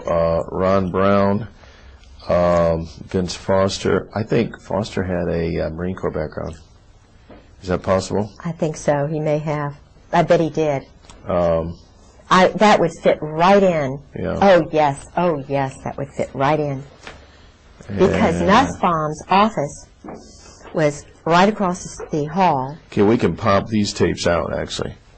Okay. And we're fresh with brand new tapes, the number 2 ones. Let's take a nice little break. All right. Some of the things he told me, which really startled me and frightened me, was his attitude towards murder, which he said was not murder, because he said emotions are not involved. His cold, calculating view of the destruction of innocent human beings meaning nothing to him, having absolutely no feelings about ordering others to do that. Now, did he ever carry out some of these murders himself, do you think? Oh, of course, yeah. In fact, he told me about Malcolm Kerr's murder. Malcolm Kerr. Who's that? Malcolm Kerr was a British double agent who worked in California. He was one of these these intelligence operatives who worked for both sides. Okay. And he had been in California, but he was doing intelligence work in Beirut, undercover. He was the head of the American University of Beirut, AUB, which is in Lebanon. Okay. Now, my husband was the liaison between the White House and President Jamal, the brother of the first president who was murdered. My husband was involved with assassinations and operations. Okay. He was very upset with Malcolm Kerr because Malcolm Kerr refused, although they were already there, the Marine snipers, the assassins, who were under my husband and General Joy, and Al Gray, of course, were hiding in the dormitory at this university. And, of course, General Gray, General Krulak, General Wilhelm, now Charlie Wilhelm was there. He is now my husband's special boss. And they were undercover there. And they had Malcolm Kerr murdered. Simply because Malcolm Kerr would not allow the Marines to stay in the dormitory. Had I been Malcolm Kerr, I wouldn't have wanted rowdy Marine assassins living in a dormitory with children, essentially, adolescent young children, having set, with their perversion and some of their behaviors. So he was put away for that very reason, George told me. Then there was Did he Dale give you Dorman. any details about how he was killed? No, he told me that he had to be gotten rid of because of that. He then said that, and this is interesting, Mary Clark Yost Halab my husband is handled by her. She is an American double agent who was put on my husband's case because she could handle him. They had an affair, of course, while my husband was first married. I found out about it because she called the house after we were married and wanted to talk to him. And I found in his papers a photograph of her and her bio and all kinds of information on her. And her address in his address book, and I want you all to see that in this movie. I have a photograph of her. They had a long-term affair the whole time he was in Beirut, while she was married to an Arab intelligence double agent who was underneath Malcolm Kerr Okay. and who took over when Malcolm Kerr was murdered by them. So what you have here is a favor essentially done to Yost. She was Yost. She's from Louisiana. Baton Rouge, New Orleans. How did she enter the intelligence picture? Was she recruited from school? She was at, trying to think. I have her bio. Okay. English major, written books on British literature, Phi Beta Kappa. She went to the American University in Beirut. She married an administrator there who became, because of her position, they love the mixed marriages. He was Mixed marriage in the sense of? For the double agents. If an agent marries an agent of from another country. Yeah, they love that. The intelligence community love that. The State Department loves that. And I was mentioning earlier that about the State Department, when I was living with Sarah McClendon, helping her in 1986, I went everywhere she went because she's the senior national White House correspondent.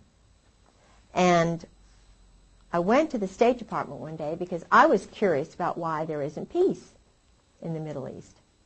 And I wanted to go to what I thought was the Middle East Department. Well, there was a group of students, and I got a press pass ostensibly to go in and interview them. So I left them and meandered up to the Near East section. And I had quite a few hours. I thought they were going to, say, what are you doing here? Because all the doors were open.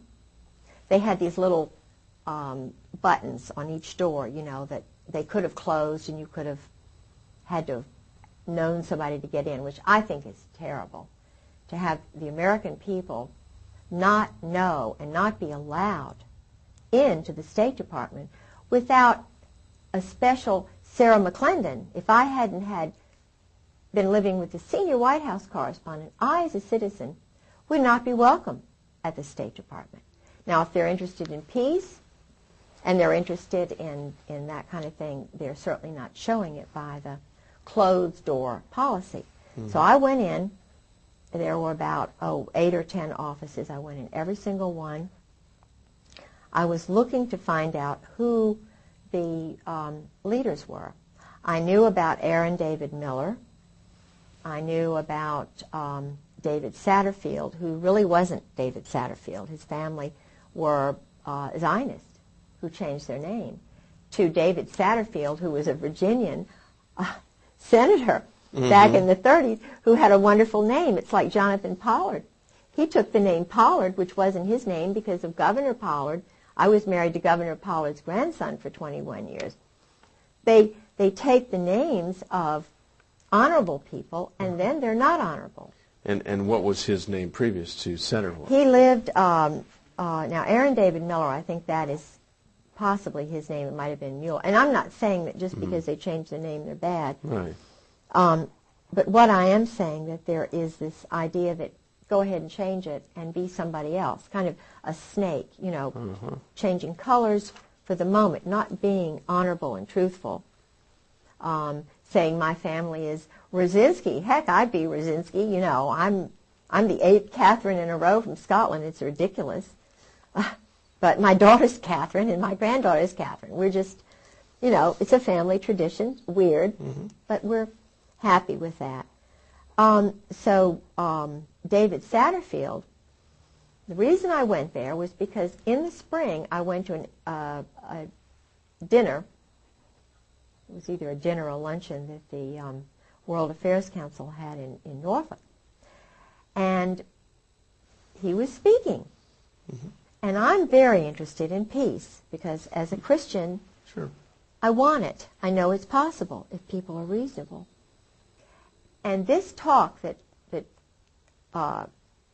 David Satterfield gave there were probably 20 mentions of Israel to one of the Palestinians. He was extremely biased, arrogant.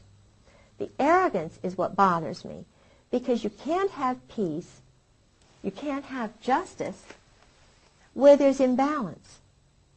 And even that comes from the Greek Furies, you know, the female who holds the justice. Women understand balance and justice. And women know, mothers know, if you show favoritism towards one child, the other child's not going to be normal the rest of its life. So a wise mother is fair and tries to be balanced, as most families do that are balanced.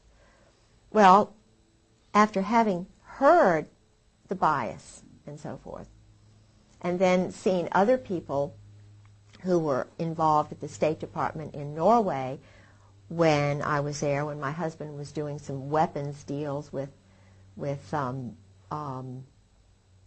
Eigum and some of the State Department people under the table when we were supposedly going to Moss for the mayor, and her husband and George were doing some deals. He's sort of a pilot, and you know, there's a lot going on between Norfolk, Virginia Beach, and Norway, and weapons deals and so forth now because of what they set up in the spring of '95. So I went into the State Department Near East section and found there was not one single Palestinian, not one single Muslim, religious, Saudi, you know, Jordanian, not one Christian Protestant, not one Roman Catholic, not one plain old American, whatever, from Corn Pone. Every single person in all of those offices were either Zionist, Israelis, whatever, and they had pictures all over the wall of Israel, Israel, Israel. They had magazines, Israel Today. You know, I was given a copy of one. And there were yarmulkes, you know, and the Israeli writing. In other words, and I asked one of the women after having gone through about, you know, 4 or 5 of these offices, I said, because I was pretending like I really, you know, I was just kind of wanting to know where the Palestinian office was, you know. She said, well, we handle all of that. We handle all of that. And this is the State Department, the Near East, the part that handles Israel, Jordan, all of these. Egypt. Yeah, the Near East section. Yeah. It was just totally dominated by Totally. Israeli. Totally. And at that time, the spokesman, I can't remember his name, he was a Zionist, the spokesman for the whole State Department. Of course, we know that, and I'm not saying that Madeleine Albright is doing a bad job, because I feel as though being a woman that she is definitely a lot more balanced than Weinberger when he was there, Eagleberger, Schultz, or any of them.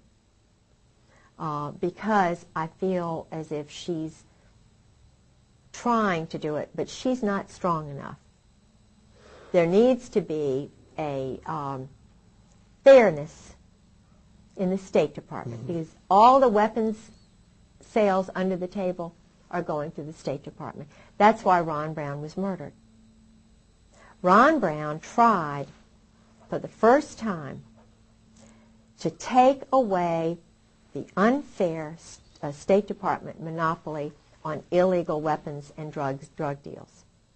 Because the weapons, the drug money is paying for the weapons. The brand new weapons are sold by agents of Israel or this. No, is this a conclusion you've drawn based on your knowledge of this? Yeah. Gorbachev, whatever the guy's name is. Bonifar. Gorbanifar. Gorbanifar. And it was either him or my husband worked with him. My husband was the one who was chief of staff under Al Gray when North was moved from the Atlantic Command to the National Security Council. Ollie North. Ollie North. And when you work in the White House, you work under the Army. The Marines have no overlord as such. They are, they can float, they can be truck drivers and still be 4th Marine, but they're run out of New Orleans, just like Oswald was. See, Oswald was homosexually recruited by Clay Shaw, David Ferry, that whole, the New Orleans, Meyer Lansky's guy, Jack Rubenstein, who was Jack Ruby. See, all of the funding for these operations go through the joint, the mob. And Oswald's mother had moved to New York, and he had gotten under this Zionist psychiatrist. I can't remember his name. But he came down to check on him. He was brilliant, but he wasn't motivated. He wasn't told he was special. His dad died or whatever, And his father was a, I believe, a German soldier. But the point is, Oswald was a loner, brilliant, and a perfect candidate. He and my husband's profile are just, in fact, they almost look alike. And You mean their profile in terms of their background? Psychological not profile. Their physical profiles. Yeah, even they look a lot alike. Yeah. And what's interesting is They always allege that he had a double. Who well, couldn't you have been see, your this husband. is interesting. My husband, when I saw him in June, after his having lived with me that fall, he was different, a different facial, everything, than the man I married. The man I married and the man I saw in June were one and the same. Had a fuller face. The mouth, the mouth was fine, but the man that I was with, and I know that I felt it was not the same person. Now, I don't think he could have gained that much weight in just a few months, because he was very thin, and Now I could be just. But women sense things. I don't know how to explain it. And I talked to a good friend of Marina Oswald's who knows that her husband was a patsy. And I talked to another woman in El Paso who was in the book The Widows, whose husband was a German, or rather a Czechoslovakian, whose father and two brothers had come over here as mercenaries, like all of these young men are still doing today. And the father sent for the little boy and his sister, leaving the mother back in Czechoslovakia. Evidently she had had an affair or something, but she was banished. I think they do this on purpose, though, because I'm finding that the boys identify with their mothers. They don't bond so much with the fathers. And they are their mother's keeper in that country. Now, I've talked to an Indian who had this situation, a little boy from Haiti, and a young boy from Romania. Each and every scenario was the same. The mothers were back there. They were given 5 years to become an American citizen. As they were mercenaries, they had to do things that made one of them cry on the bus. And he told me what was done when they did a hit. There was one man who did things that were just horrible, and he said, I want to get out, but I can't. And this is horrible, to put young men who are strict Roman Catholics, they've got that background, and bring them over here and make assassins of them, or, in other words, to turn them in a 5-year period, and for the taxpayers to pay for this. these young men are training with SEALs. They may have a mother who's an American and a father who's French. So they can go both ways. Mm-hmm. And therefore, they're not under the laws of the United States, so they can go do the actual murders or whatever. And in Oswald's case, if you remember, he didn't have any problem getting into the Soviet Union. Right. And he went into the State Department on a Saturday. The man who saw him was a Zionist. He didn't even meet anybody else. Special, elite. Then he went to this town where there were a lot of, sort of an Zionist intelligence elite group. The Georgian Russians had, because most of the intelligence people for a long time were Zionist in the Soviet Union and in Germany. And I don't know, but I know that they recruited a lot of boys at Eton and places like that, homosexually in England. And then a lot of them went to the Soviet Union after the doctors' plot or something that I think Stalin thought that the Jewish doctors were after him or something. So in 1952, a lot of them had to go away, and they had some sort of a change or whatever. But what's interesting is that a lot of this played into tied into my husband, because he was in the place, the Mecca for the Jewish intelligence, or the Zionist intelligence people in Princeton. All of the movie actors, the movie moguls or whatever, they started out in Princeton. The psychological operations crowd from the Nazi, whatever, they came to Princeton. And, of course, some of them went to Harvard. And they spread out from there. Oppenheimer and it's very interesting. That's where a lot of them were, in Princeton. And he was there, of course. He was born in 1937. He born in Atlantic City, then they moved to Lawrenceville. But his grandparents lived outside of Princeton. So he had a tie with his grandparents. But then his grandparents wound up moving out to California, so he was really abandoned from the time he was 13. And, of course, being under the influence of Charles Caddock, who was the bodyguard for the Saudis, Allah teacher. And he controlled the power in the school.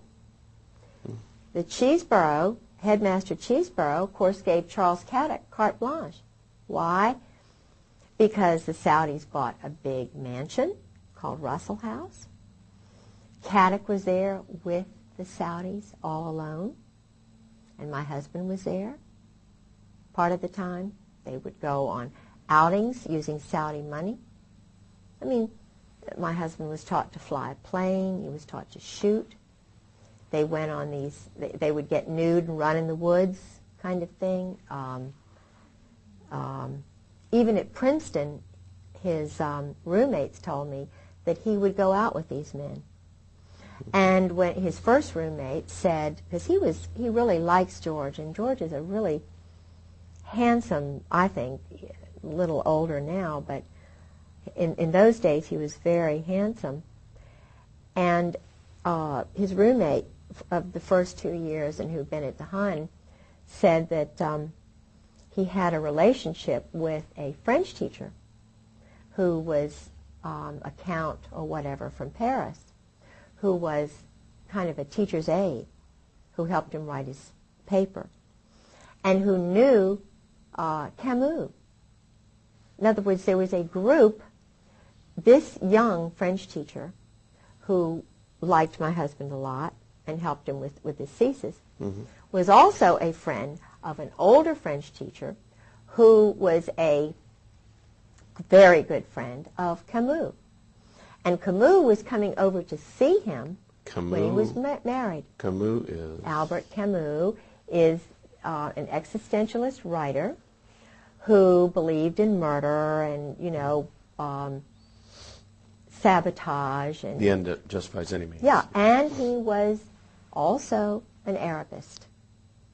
They were, you see, Lawrence of Arabia, this group stuff was started by this small group of Kabbalists who were trying to take over the oil. So what they would do would be to find these sheiks and find whichever one would go along with whatever. Well, the Brits were more interested in finding somebody who was fair, not necessarily like that. But then there was a guy named Moose who was in the American State Department who tried to, they wound up, the Americans wound up poisoning this Caddock, got in with the Saudi royal family, the other brother, who wound up getting it. They had a house in Switzerland. The Saudi royals had big mansions on the Aix-les-Rosés is the place where Charles Caddock died, I understand. And my husband, according to the roommates, one in particular, who said George never lost track. He always kept up with Charles Caddock. Well, Charles Caddock only died in, 1995, 1994. I only heard of him as a teacher in the first 3 years of marriage. But when was he writing Charles Caddock? He was writing him, Charles Caddock and Robinson,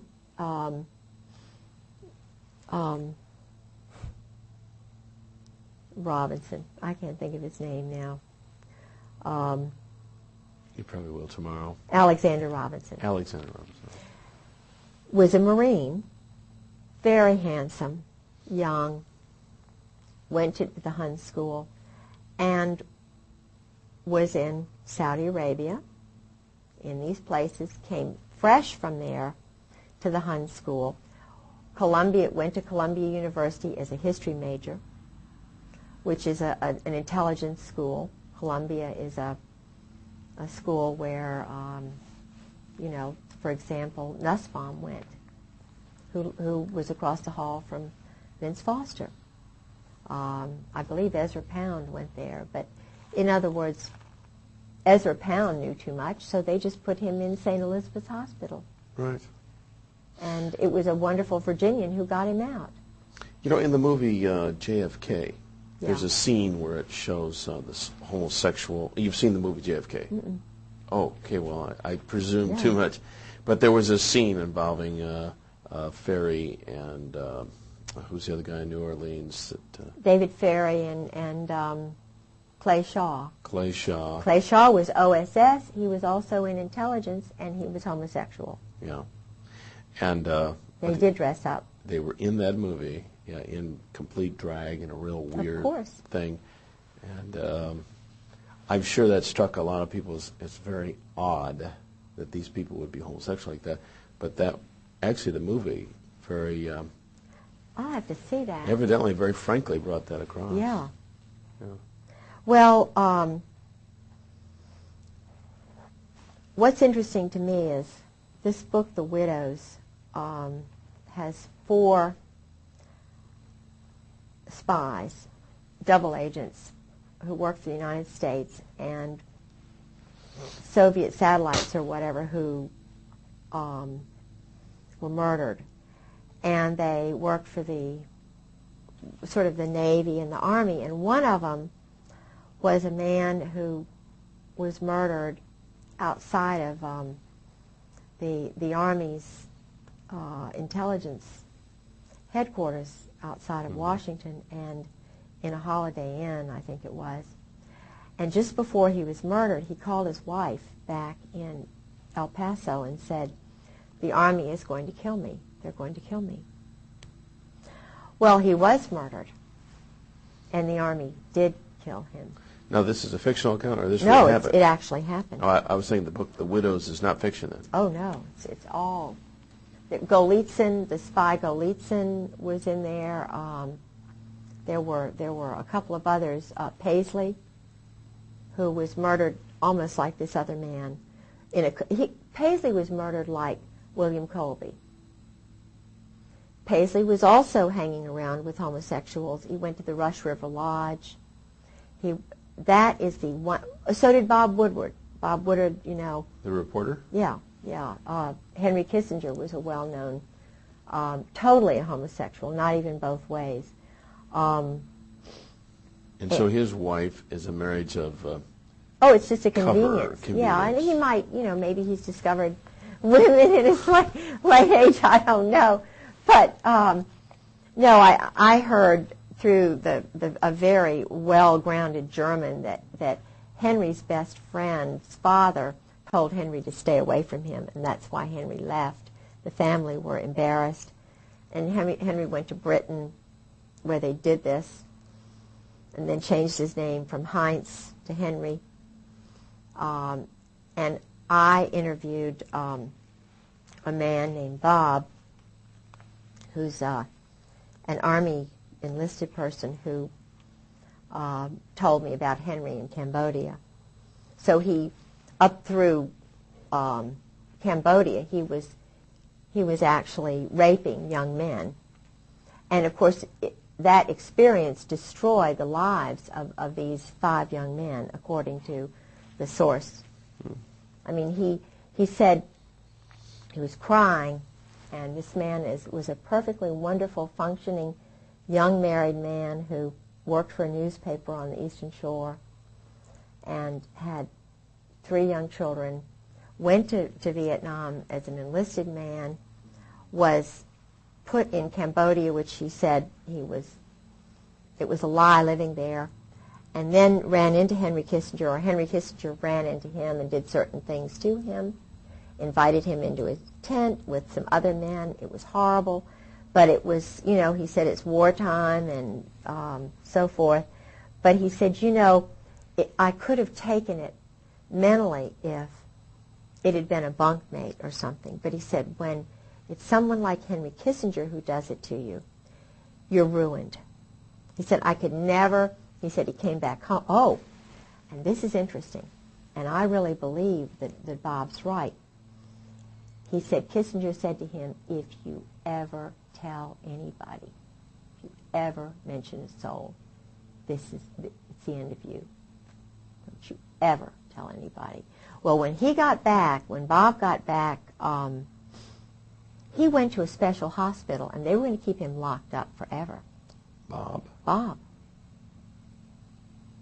A lot of the other boys just, you know, my feeling is that he was flagged the way I was flagged when General Gray and, you know, Wilhelm had me flagged because I broke up the go-go dancing in the officers' club. I was labeled a troublemaker because I thought it was wrong for married men to be going out with topless go-go dancers in the officers' club dining room, and I took pictures of it, and my husband, you know, got really mad and so forth. And these pictures today are still with you, or they're missing? Oh, no. My husband, what happened, I had the pictures. I risked my life because he tried to grab the camera from me. I hid it in the women's bathroom, and he tried to get it from me. We had a terrible fight that night. He wanted the pictures, and I mean, I prevailed. I developed the pictures, wrote a very nice Southern letter, wrote the letter to the club manager saying I didn't think it was proper. Had 3 sets, actually 4 sets of the 3 photographs I took made, and I sent a copy of the letter and the photographs to the base commander's wife and to the commandant's wife, and it stopped. But I was flagged, so I know. But this was before Tailhook, and yet instead of being congratulated for helping family values, for standing up for the wives, for showing the Marine Corps the proper place to have nudity and debauchery is not in the dining room of Camp Lejeune.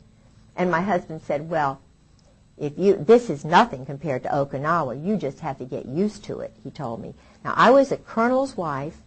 These were young majors, and they were seeing me being talked down to. What do you think it did to them? It demoralized them. The Marine Corps was demoralized. The wives were demoralized, and I did what was right, what Jesus Christ would have done.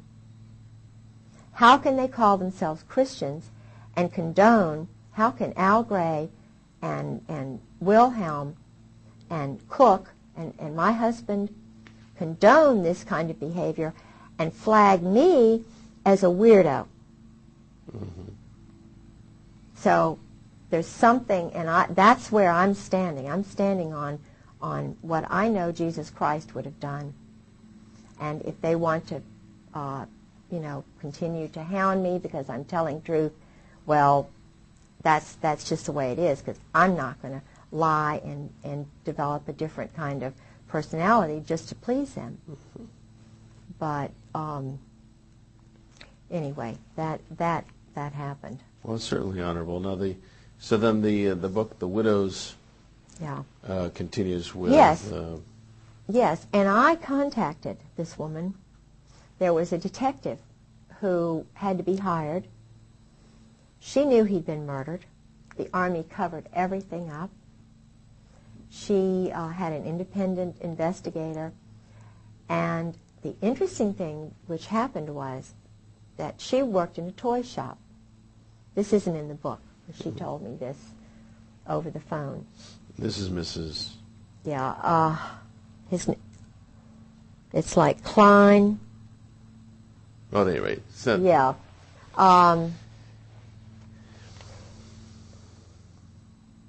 Anyway, he's a... I'll think of it in a minute, Okay. hopefully. But she worked in a toy shop, and they were scoping her out. And this was just after the... No, it was before he was murdered. It was before he was murdered, because she said she told her husband about this. George Bush and his wife came into her shop and were looking at her. my. Now, I don't know what that means, but they don't live in El Paso. Why? And he was doing all of the Russian, Mexican, Trotsky kind of work for George Bush. George Bush. No, this guy. This guy was. Yeah, Now, this is while Weapons George sales. was CIA director. right. I believe he was CIA director then. But the interesting thing to me was that why would he scope the wife? Why would he bring Barbara in? Did Barbara know?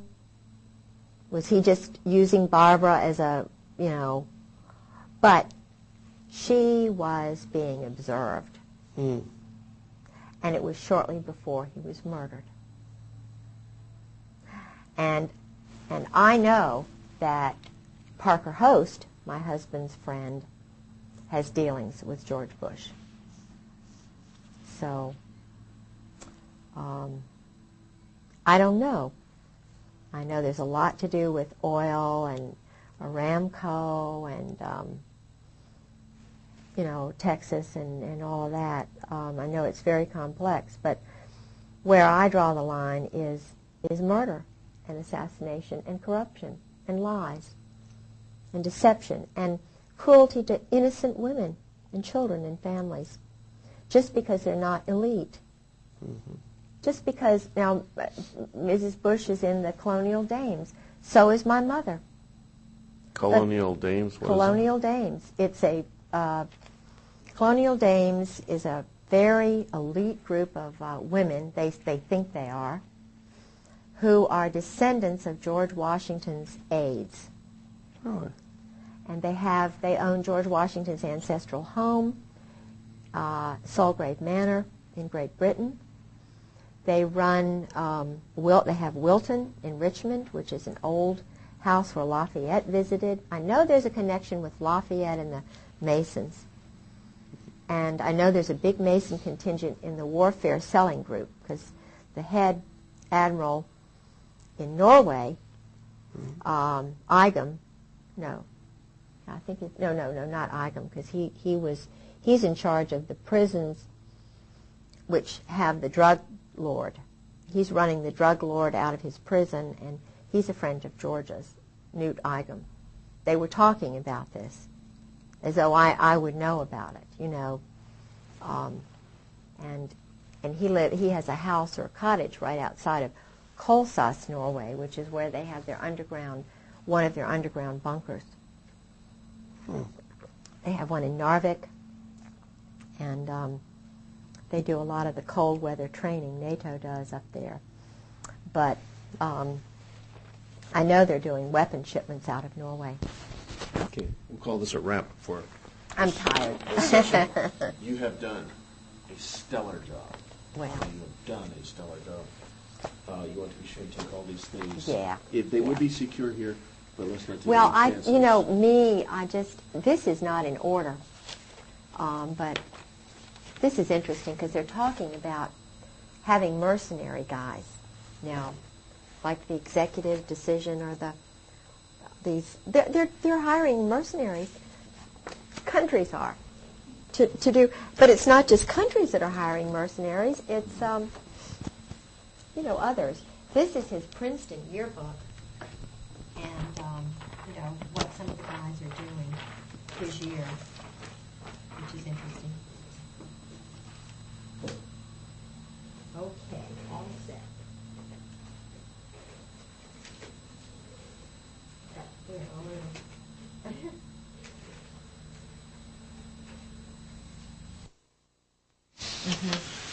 over. Okay, now we're on the clock. Who have we got here in this picture? All right. Let me just put this here. This individual here is his name now is Rockland Williams. He's a South African quote unquote general who was with the army of the White Army in South Africa, who was actually a double agent for Mandela's forces. He's an assassin, a murderer, and Did your husband tell you of any murders that he committed? Any people or any situations? he stayed there with us. He was a guest of the State Department, and my husband arranged. This is my husband here.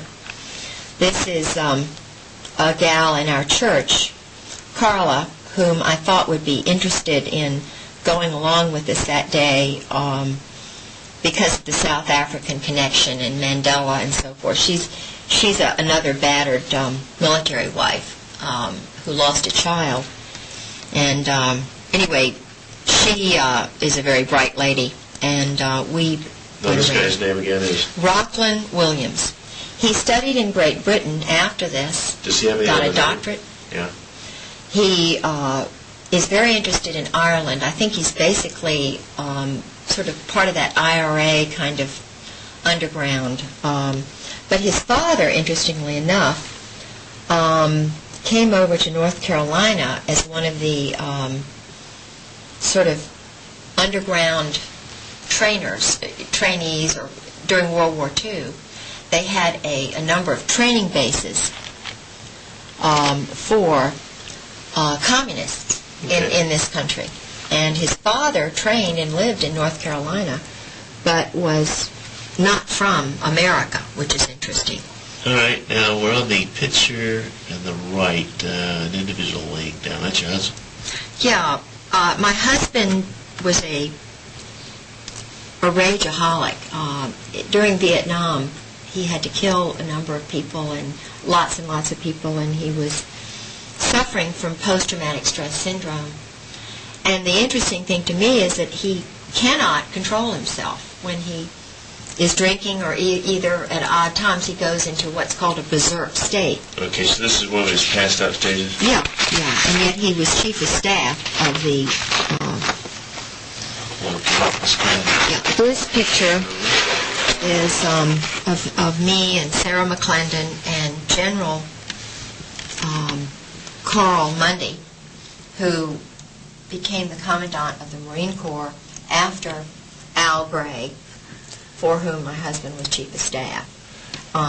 This was at a party at 8th and I Street at the Marine Corps Commandant's house. It was a garden party for the Secretary of Defense. He's a good guy or a bad guy? Oh, bad guy. I mean, he knows what's going on and doing nothing about it, ordering hits and... And where was this taken again? It was in Washington, D.C. at the Marine Corps Commandant's garden party in August of 1996. It was a garden party for the Secretary of Defense and the Marine Corps Commandant Krulak. Who would have taken this picture? One of the military photographers, but they stole, I had at least 6 pictures of that garden party, Uh-huh. and I would, because they were coming in my house and stealing pictures, this is the only one I have of that, but it's a picture of a picture, because they didn't want me to have any proof that I had been there, but I was there. Okay. This is a picture of my husband's, supposedly his retirement from the Marine Corps, which you never retire, according to my husband, from the Marine Corps. You're always a mercenary, and you work under the New Orleans 4th Marines, which are under a different kind of law than our country. Napoleonic law is the law of Louisiana. And my husband was always going down to Louisiana. They have a training school for assassins. They kind of hop around from Lake Pontchartrain to here and there. And, This is General Al Gray, who was the Commandant of the Marine Corps at that time when my husband retired. My husband was his Chief of Staff. This is my husband, George Raymond Griggs. Okay, hang on just a second. Let's get a good shot of Gray here. Okay, who's the guy next to Gray? This is my husband's son. He's not This quite one? right. Yeah, he's kind of a little bit of a, he's not right. And the lady?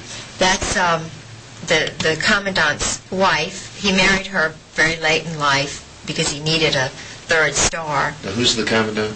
Al Gray, and her name is Jan Gray. Is she a good lady? She worked Has for... potentials? She has potential. She worked for him in his... See, even when he was general, he ran an intelligence operation, which was a contract organization, trying to hook politicians and get them. What is the word? In other words... In compromising situations? Yes. He has and still had and still has an organization which brings in whores, prostitutes, whatever you want to say, who will compromise politicians so they can be used. Jan worked for him in that organization, which was not part of the military. She was a hooker. Well, I don't know. She chain smokes, she sleeps with the dogs and stuff. But when his mother was ill, when he was at FMF Lant, Fleet Marine Force Atlantic, Yeah. Jan came to stay with his mother because she was on sedation and she may have talked too much to keep an eye on the mother.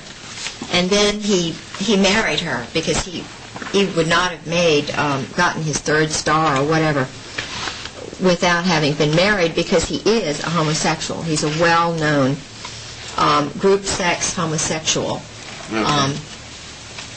And that's my husband, that's me, and that's my son, Garland, who's now married, and I have 2 grandchildren. All right, and let's see.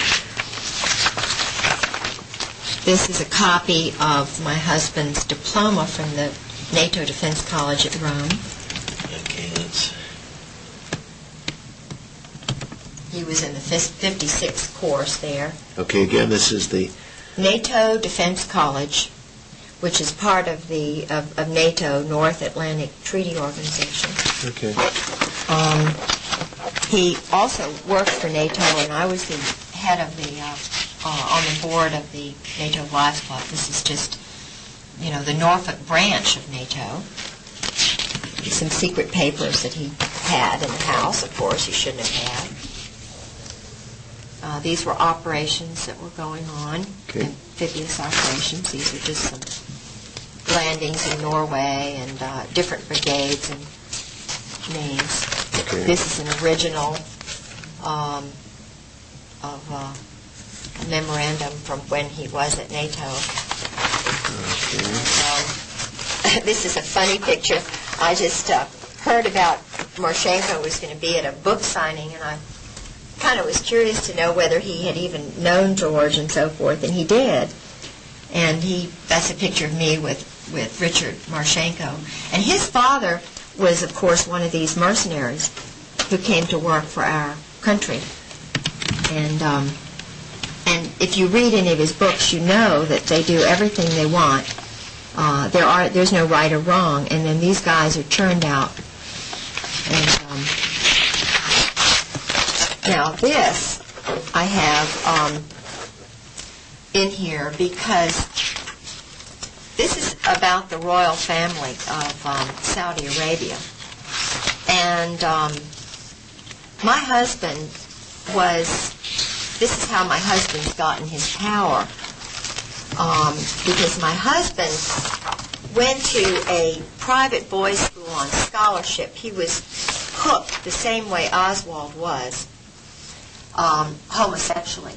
Mm-hmm. And the three oldest Saudi boys were also hooked homosexually. The first one to come over after the uncle had been murdered, because the uncle was a really good guy, and he favored the British. So these saboteurs, these communists who were in... Now, when you say uncle, you're not making reference like Man from U.N.C.L.E. No, the uncle of Okay. the Saudi royals. I just wonder if there's any connection between that television series and 18... But Mansour was killed. It was Mansour who was poisoned in Paris. All right. Okay. And my husband went to school with him. And now there's one of them involved with the Marine Corps. He's kind of... All right, this is the recruiter for my husband. I'm sorry it's not a better picture, but it was faxed to me, and they took the originals. This was a copy of an old one. His name was Charles Caddick, and he was a homosexual. Borland was a homosexual. Okay, I need you to hold it up about 2 inches. There, that's close. Charles Caddick died in the Saudi... one of the Saudi mansions outside of Marseille, where they used to have the group sex orgies. It's a place called Aix les Rosés. Okay. And Good. okay, I think that's. Then we get into the diary. What's this here? Oh, yeah, this is Don't forget this. one of my husband's friends whom I talked to about some things that were going on. He was on the ship with my husband, Okay, Ed Townley. Did you mention any of these during our interviews at all? Any of these No, guys? I didn't mention Okay. Ed Townley. So he's not. Let me see if there's anything here.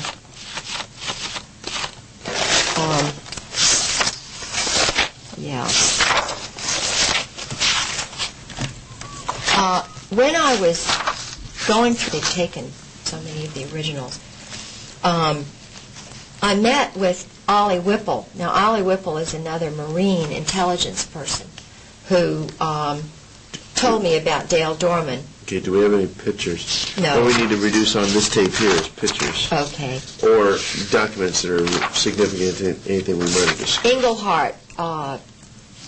My husband's getting mail Major for an Englehart, Joseph Engel. and I know that there's a connection. He's just, money's being laundered. This is a presidential citation, copy of one for my husband. Okay. Oh, and this number is important because this is not his Social Security number, and you can find out a lot by that number. I think it's either 077 170 or... But that number, you can find out a lot about my husband from that. Oh, here it is, 077670. hang on a second. Oh. President. These are certificates of what? When he rises in rank Oh, I see. from one rank to the Major. other. Captain. We went from colonel all the way back. I see. He was, let's see, Now, next step after colonel is general. general. He didn't make general because of his wife's mishap. Yeah. You're a stinker. That kind of put him back a little bit. You missed him, huh? Now, No, I mean his first wife, oh, her death, yeah. which was not.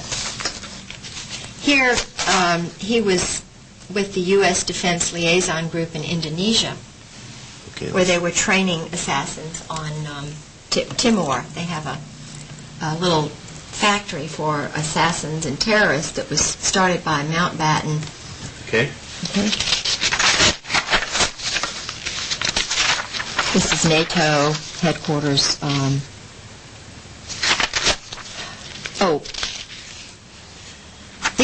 These are notes by a Marine Corps friend of his from Princeton, who was in his class and who helped me a little bit to understand what was going on. But this is interesting in his handwriting because it says, Robertson says Kay has spoken of abuses, George spending up to the limit, $33,000 on credit cards. He says an intervention often might be good. J.R., Jim Robertson, is disturbed by Kay's stories, and this is J.R.'s number. Well, who is Jim Robertson now but the head of the Justice Department Criminal Division? And this is in his handwriting. They've taken the originals. Mike Kimmel was mentioned to me by Jim Proctor, who has written this. Mike Kimmel is the son of the famous admiral who was the head of Pearl Harbor at the Pearl Harbor bombing. And my theory is that these guys take the sons of generals and then they suck them into their little thing. Jack Herman, in the dark. Jack Herman was my husband's roommate from Brooklyn, whose father was Barbara Streisand's doctor, and who is really literally kind of a basket case since he graduated from Princeton. Siegel is the president of the class. Right. John Wilhelm, I think he's related to Charlie Wilhelm, whom my husband's now working for. He's in intelligence. We have a picture of him in the reading. Yeah, we do have a picture of John Wilhelm. Murdered or something happens to me. And I'm really scared when I talk about this. It's all right. The more you talk about it, and the more people know, the more safe you are. This guy, his name is V.W. Wooten. He was and his son Wallace, he said it was his son. This is the license number, ZYF 3977, Chrysler LeBaron Maroon. The time, it was 5:30:96, 2 o'clock, from about 2 until 4:30 in the afternoon. They were parked there, and on his clipboard he had personal data. He had a book entitled Religions of the World. He was obviously studying Islamic religions, because that was, what the thing. 2 Army pea green coats, his curriculum vitae, and he had 21 years of service with the Air Force. Among the top, I couldn't read the rest of that. Experience, 1992 to present. Chief of Security, K.I. Sawyer. Commander of 350 persons. Provides protection, top secret security, education, master's degree, bachelor's degree. Squadron officer, Air Force Staff College, fundamentals of probably total quality, I don't know, awards, Air Training Command. Member of the Marquette, he's a fraternal order police member. But this is interesting. 1991 to 1992, Provost Marshal at Keflavik, Iceland, which is where all of this, the drug smuggling and stuff goes through that airport. Staff supervisor of 500 people, briefed U.S. ambassador during the visit of the Pope John. He was And guarding. this guy again is who? Was guarding my neighborhood. V.W. Wooten? Wooten. Yeah. All right, this is just a letter from Jim Proctor to Mike Kimmel, who was the son of the famous admiral, head of Admiral Kimmel, World War II's, the bombing of Pearl Harbor. Yeah. And it says, it seems George has recently disappeared from home for short periods. Kay's trying to talk to everyone she believes who knew George better than average, both in reference to where he might be and in perhaps a more important sense, what makes him tick. Apparently, his pattern predates their marriage by quite a lot. She's coming to Washington sometime the week of March the 4th through the 9th, but at a minimum, she would like a call from you. Her number in Virginia Beach is that. I saw your picture in the 35th reunion book, sailing off Shadyside, blah, blah, blah. And both of these were Princeton roommates of my husband. Okay. This is from the Princeton military ROTC book, which has the names of the men who were commissioned in the Marine Corps at the time my husband was. There's George Raymond Briggs, and there's Jim Proctor, whose handwriting and letter to the other guy. Okay. All right? And Tom Lewis, I think, is in there. These are just more notes. Okay. This is a medical complaint. When after I was battered and beaten, I tried to get copies of my pictures. They wouldn't let me have them. From the medical? Yeah, they wouldn't. These are just some little things about. It's not that important. I was just writing down things I remembered. I don't think this is really. This is just about some of his background. Yeah. No, this is not really. These are just some legal things. Oh, one. Yeah. I had so many break-ins in my house, and this was one, and they always had a Marine, 20-year Marine as a police officer, who would interview me and say, oh, well, there's nothing, nothing wrong. You're just imagining things. Well, this particular incident, they were SEALs. They were dressed in black. They were amphibious men. My neighborhood is surrounded by water. Mm-hmm. And not only did they break into my house, in my car, they were interrupted by a neighbor's dog, a Doberman kind of dog, who chased them, and they left my suitcase in Judge Reed's woods. I guess they were intending to get it the next day or something. But the interesting thing is, my neighbor, Mrs. Cummings, saw them, and she had been noticing the white van, which I had also been noticing in the neighborhood. And she reported it to the police, and they did nothing about it. And the very day that we had a robbery, they had tried to break into her house because it looks out over my house during the day, like the day before. And she talked to the same police officer, and he didn't even tell her there'd been a break-in in my house. And they not only did they break into my car, but they broke into my brother's cars. Oh, there are all these houses around, and they took my brother's, some of my brother's things. This is just about what she described to me 2 weeks before the cars were vandalized. Okay. This is just describing that. Officer Satterwhite. I would send things to Jewel McGee.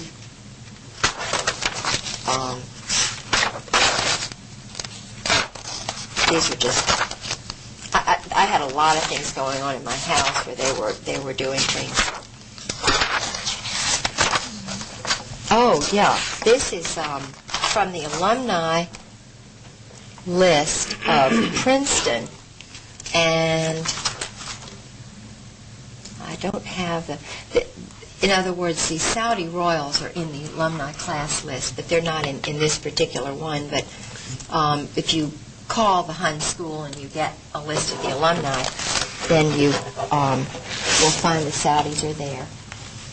Now this, the CFR list, this is why I have this. This is the CFR, Council of Foreign Relationship members. And all of these I I've heard about or met some of them. My husband's mentioned.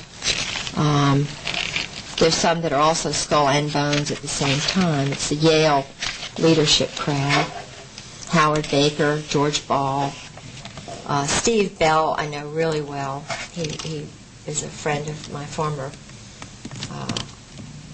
husband's family. Did we mention him in the interview at all? Steve Bell? No. John Blum we did mention. My son is married to his daughter. John Blum, he's a Brooklyn, Yale-y. His best friend is this Rockefeller guy, not That's Jay. right. His son is married to your daughter. No, his daughter is married to my son. His daughter's married to you. And they met, his father, they're Jewish, part Jewish. But what's interesting to me is that, I married the governor's grandson, and my son is John Garland Pollard the fourth. I mean, you're talking old Virginia. I was like a brooding mare for them. I mean, I was a bird of Virginia. It was kind of like, you marry this John Garland Pollard. Well, my son went to Woodbury Forest, which is where George Bush's son went and Oliver North's son went. Okay. My son went there for 4 years, and he met Alice Blum, who, they have a place in Maine, and there's a lot I know about John Blum, but I didn't mention that. I mean, there's so much. Tom Brokaw's name is in Tom Brokaw, Califano, Jimmy Carter, Chafee, Bill Clinton, Cisneros, Cheney, so forth. Harding Carter is a real close personal friend of my husband's and a Princeton graduate. Okay, look this up too. There we go. Oh. Harding Carter. Okay. And so is Carter. William Crow. And who is he? He's a Princeton classmate of my husband's who was What does in he do? the Carter administration, intelligence. Okay. All mostly intelligence. And they're not intelligent. Michael Dukakis, Andrew Biddle Duke, Larry Eagleburger, he and Henry Kissinger were good friends. Einhorn, oh, no, I didn't mention him, so I won't. Okay. Forstall, he's the son of James Forstall, who was murdered. Okay. Ellen Frost and Rahab. Firestone, Gelb, David Gergen. Anybody you might have mentioned in the tapes? Let's see, I'll go real quick.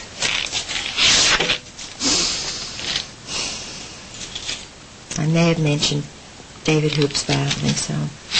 No, okay. These are just CFR people. Yeah. Henry There's Kissinger. names, yeah. Oh, another good friend of my husband's is Cord Meyer, and Bob McFarland, really good friend of my husband. Pelletreau, real good friend of George's. The Pincus family. Oh, Consuelo Rice, she's a good friend of my husband's. The Rostos, all four of the Let's take a Rostos. shot at him there. Yeah, these are bad guys, major bad guys. David Rockefeller is a friend of my son's. He came to my son's wedding David Rockefeller? in Connecticut. He was in Connecticut. George Schultz, really good friend of George's and everybody. He's a big power guy. He knows a lot. He's the one who went to Clinton's and told Clinton not to run, that they were going to get him, Yeah. and had a meeting, and Clinton threw something at him and stuff. Called Sarah McClendon. Sarah was full of that story for a number of days. Harry Train lives at the beach, and he's, I know him very well. He's part of the New World Order crowd, former. Strobe Talbot, another good friend of my husband's, really good friend. David Stockman. Dave Stockman, he's a Michigan boy. Oh, Casper Weinberger, Cap Weinberger. That's it. What about Stockman? Oh, Casimir Yost, I mentioned him. I'm sure that's Mary Clark Yost's son, I'm sure. Yeah. I know it. Okay. Do you know Mary Clark? That's that. This I think is interesting. This is an intelligence and electronic warfare operations book distributed by the Army. And what it shows me is how arrogant they are about subversion and deception. In other words, this is just a regular old field manual, 1983 or whatever. And deception is so important. And deep operations, deep cover. Now, they don't have the word. Open that up again where it says deep cover. Get a close shot of that.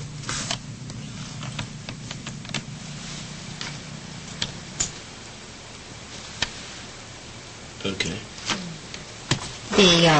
In the special operations is what my husband was head of, operations. The electronic warfare, an important part of electronic warfare is deception and knowing everything about the person, not just knowing about the target. Now, human beings are called targets. Women now are being targeted by the military, wives like me.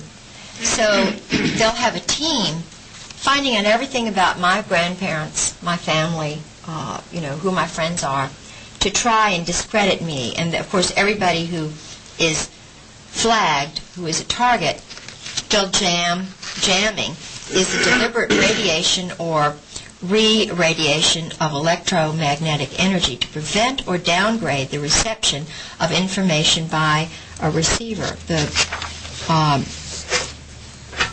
multi-spot jamming is directed against more than one frequency. In other words, they jam I've had my caller ID downloaded.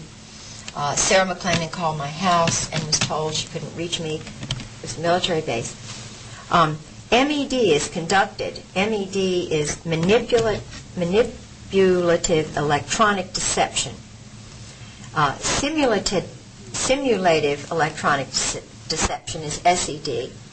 MED is conducted by altering the electromagnetic profile of friendly forces. It seeks to counter hostile electronic warfare and SIGINT activities by manipulating friendly electronic magnetic emissions. This is done by magnifying the technical characteristics and profiles which would provide an accurate picture of friendly intentions by deliberately transmitting false information. In other words, they are interested in deception as part of their line of attack.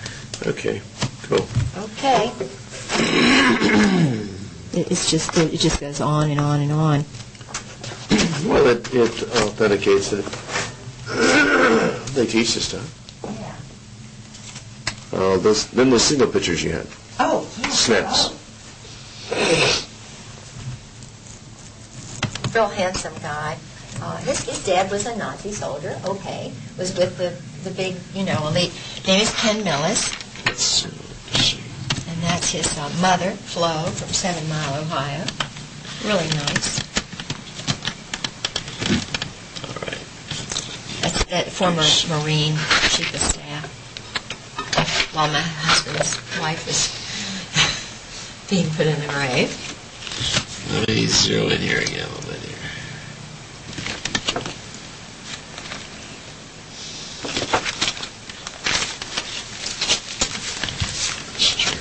Back off a little bit. I'm getting tight on that.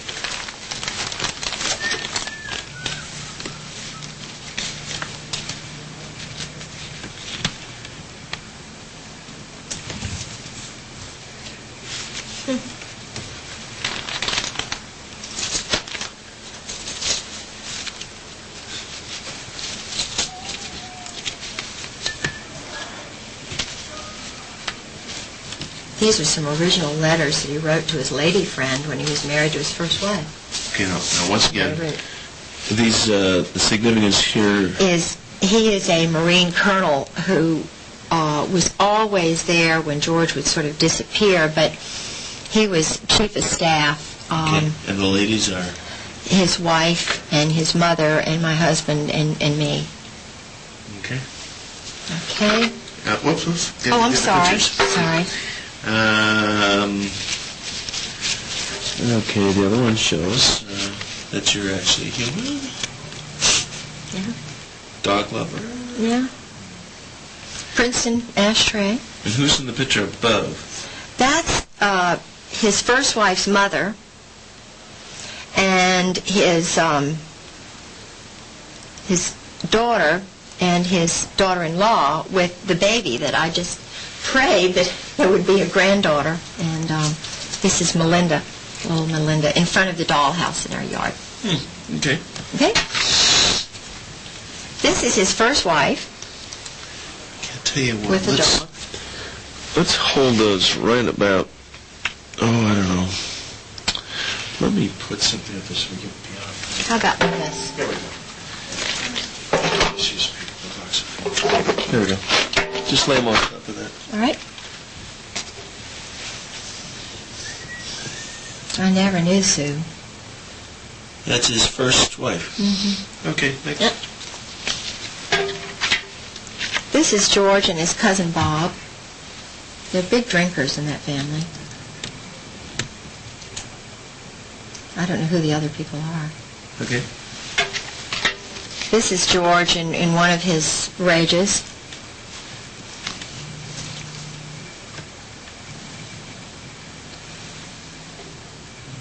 This was in the morning too, without alcohol. Gotta back up in order to get focused. Back up to the raging one, the one we did before. I mean, I'm scared. You're talking major injuries I've had, broken bones, and I reach out for help, and then I become the target. So you're taking a picture while this rage is going on? Yeah, at risk of my life. Was he where you were taking the photo? He's in a total, unbelievable state. Okay. Next. It's called the berserk state. This is just, when he walks around nude, when he gets in these stages. Okay. Can't help. I mean, I don't know. I just don't know how to. This is him again. He'd take a lot of the pictures and cameras. He'd break cameras, and because I was trying to get somebody to help me protect my life. Just get some help. That's all. I wasn't trying to tell on him or, be a bad. I was just trying to get some help. And I was scared. I mean, this is the normal look. He has the look that someone's a little deranged. Yeah. Where's the wee bit? This is a guy working now for Wilhelm in Florida. I mean, giving secrets away, that's the least of the thing. This is former mother-in-law and me, Cody. Here he is in his bedroom. Okay, now, his particular state of mind here is what? He looks a little defiant. Yeah. Well, what's he doing? It's fine if he's a nudist, but I didn't know that. You didn't say, I'm a nudist. It's just, it's like I was married to a stranger. This is the George that I thought I knew. Okay, I'll tell you what, on that picture there. You know that little rule of thirds I told you about? Yeah. Whoever took that picture did not know about it. Oh, right. They have the on the bottom third, not the upper third. Where was this taken? At the Norwegian lady statue. Okay. And this had to do, they gave me a Norwegian Viking ship that day. That was the port master of Moss, Norway, George. Okay. Happy George. This is another, I think we have that one. Oh, let's do a Happy George, too. Yeah, let's do Happy George. This is George on Millis's boat with his little Princeton hat, and we're going out in the boat. Okay. And this is again the one when he was he wouldn't eat for 2 days, Just, Passed out, okay. yeah. This is him in the yard. He'd do that nude in the yard, it was just so, Bizarre. Yeah. Now he had the menage a trois, menage a quatre with this couple This is his wife, Sue, who's with Jim Earl, and this is Nancy Earl and George. And they would do the group sex, the swinging or whatever you call it. And I had lots of people tell me that, and yet he's, very trusted, and they know everything kind of about him. This is another woman he was sleeping with in Beirut, whose husband was the assistant director at the American University of Beirut, who was an Arab. She was an intelligence person. And her son is Kashmir. Okay. This is just, some bruises of me. That's not very nice to look at. There are injuries. This is George with his booze. That's good. But he looks like a little happier, George. Oh, he's always smiling when he's drinking. Bless his heart. He's always smiling. Okay. I'm trying to... This was a secretary in Indonesia that, and I know this is kind of terrible, but he and Anne Bouchou's husband and George, they would all sleep together. He went to visit her parents in Australia. And he told me about that. Now this is Louis Buell, the famous general, who was the one who was going to get him, he was going to be a general, but Louis died too soon. There's Louis again. Here's Halab's address. You can tell that, he tore it up. But I went and retrieved it. There's Halab and company, Halab. And these are just some letters to Anne Bouchou, another person. That's basically it, I think. I think we've got all of it. Okay. That's it. Right, then any other photos you... Yeah, when would that have been? Oh, 93, somewhere around in there. 94. November. Yeah, that's it. No of it. Okay.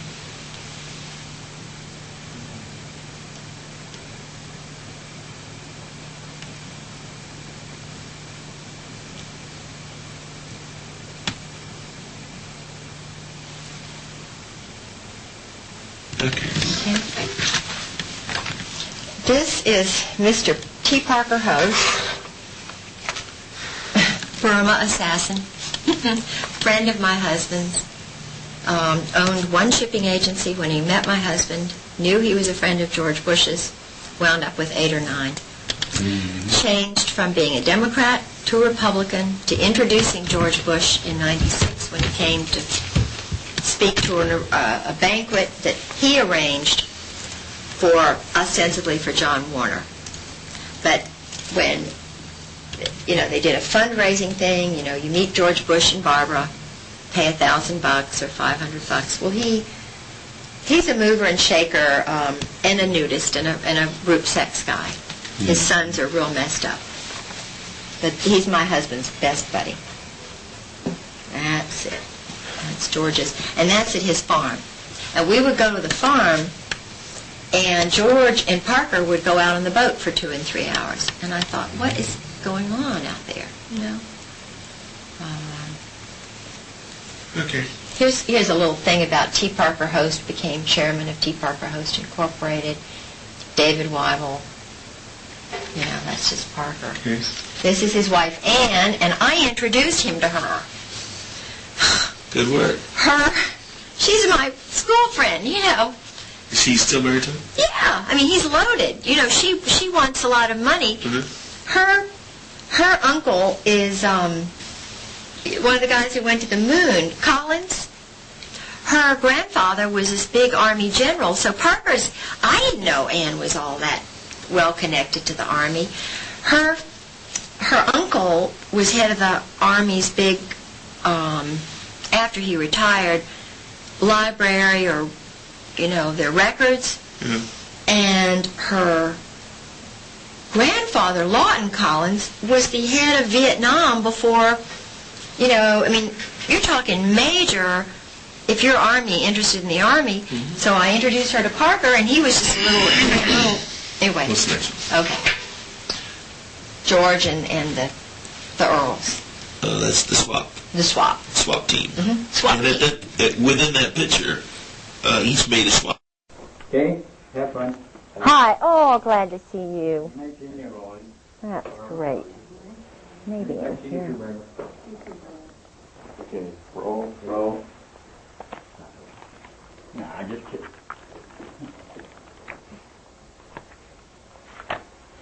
Okay. Sit back in your seat, just All right.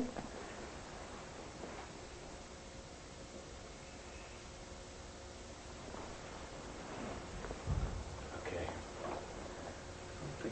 I write things down. When I don't have a pad, I write them on little things because my brain won't hold all these funny names. You didn't take your pad with you last night. Pardon? Too bad you didn't take that pad. I should have. And I'm just trying to find where in the heck I put that. You're wired. And I am now wired. I know he was called the Commissar, and they called him the Commissar. He was the one who did all of the training for the, they had a Halo school, George told me, in the Philippines where they trained the Delta Force, the assassins in the Philippines.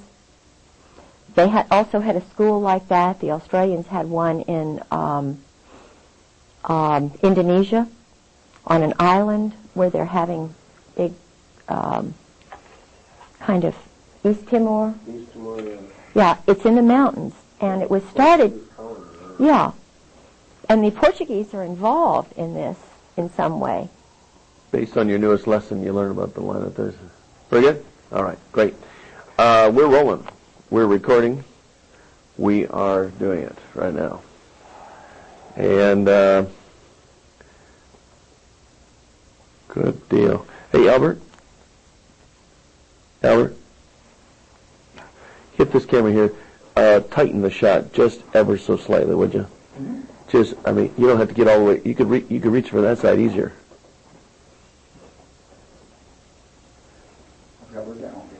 See what I'm saying right here? Just tighten it just a wee little bit. Perfect. You got it. Huh? Good. I said that's perfect. What's that? The keys? Did I take the keys? You need the keys. We'll get my car. Gotcha.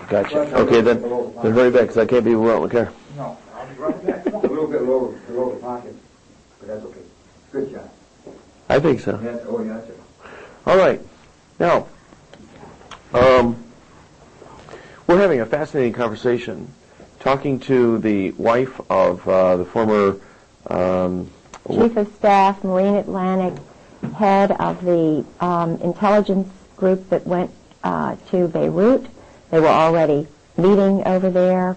He was, before the Beirut bombing, the NATO intelligence wet operations guy, psychological operations guy. Okay, now when you refer to wet operations, W-E-T, does that stand for something? Yes, it means murder, assassinations groups.